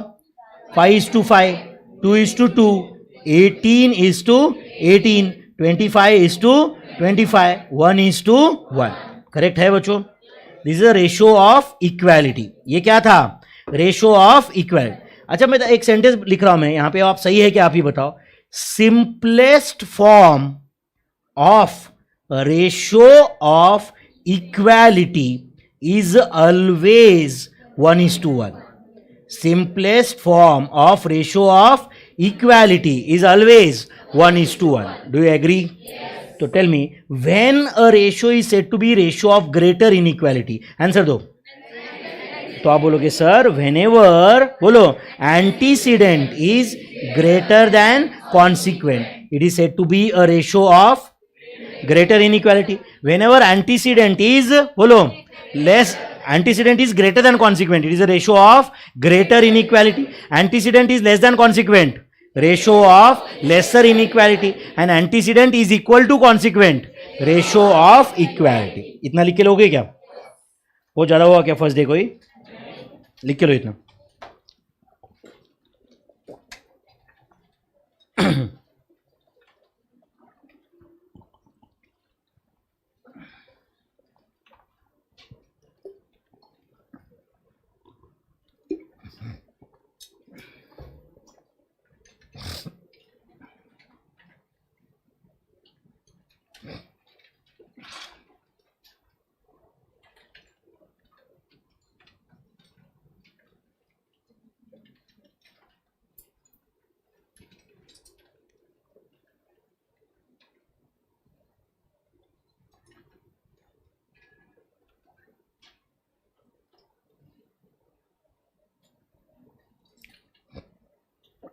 Yes जो लोग लाइव स्ट्रीम अटेंड कर रहे हैं, मेरा सबको रिक्वेस्ट है बच्चों, पूरा ध्यान दिया करो यहाँ पे. बाकी नौटंकी छोड़ दो. क्या होने वाला है क्या नहीं है दिमाग से निकाल दो वो सब. You are at a very safe place. ठीक है. यस लिखा क्या बच्चों? ये टेबल बना रहे हो ना सब लोग. In the ratio A is to B. In the ratio A is to B. मैंने 3 केसेस बनाए. If A is less than B. उसके बाद सेकंड केस क्या है?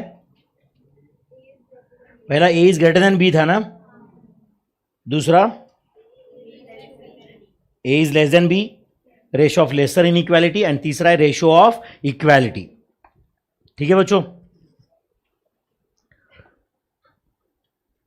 देखा? yes.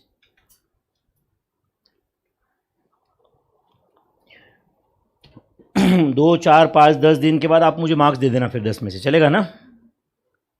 मैं 20 साल से पढ़ा रहा हूँ. उसके बाद आप मुझे बोल देना कि भाई हाँ ठीक है ना? 2 स्टार, 1 स्टार, 1.5 स्टार. चलेगा ना?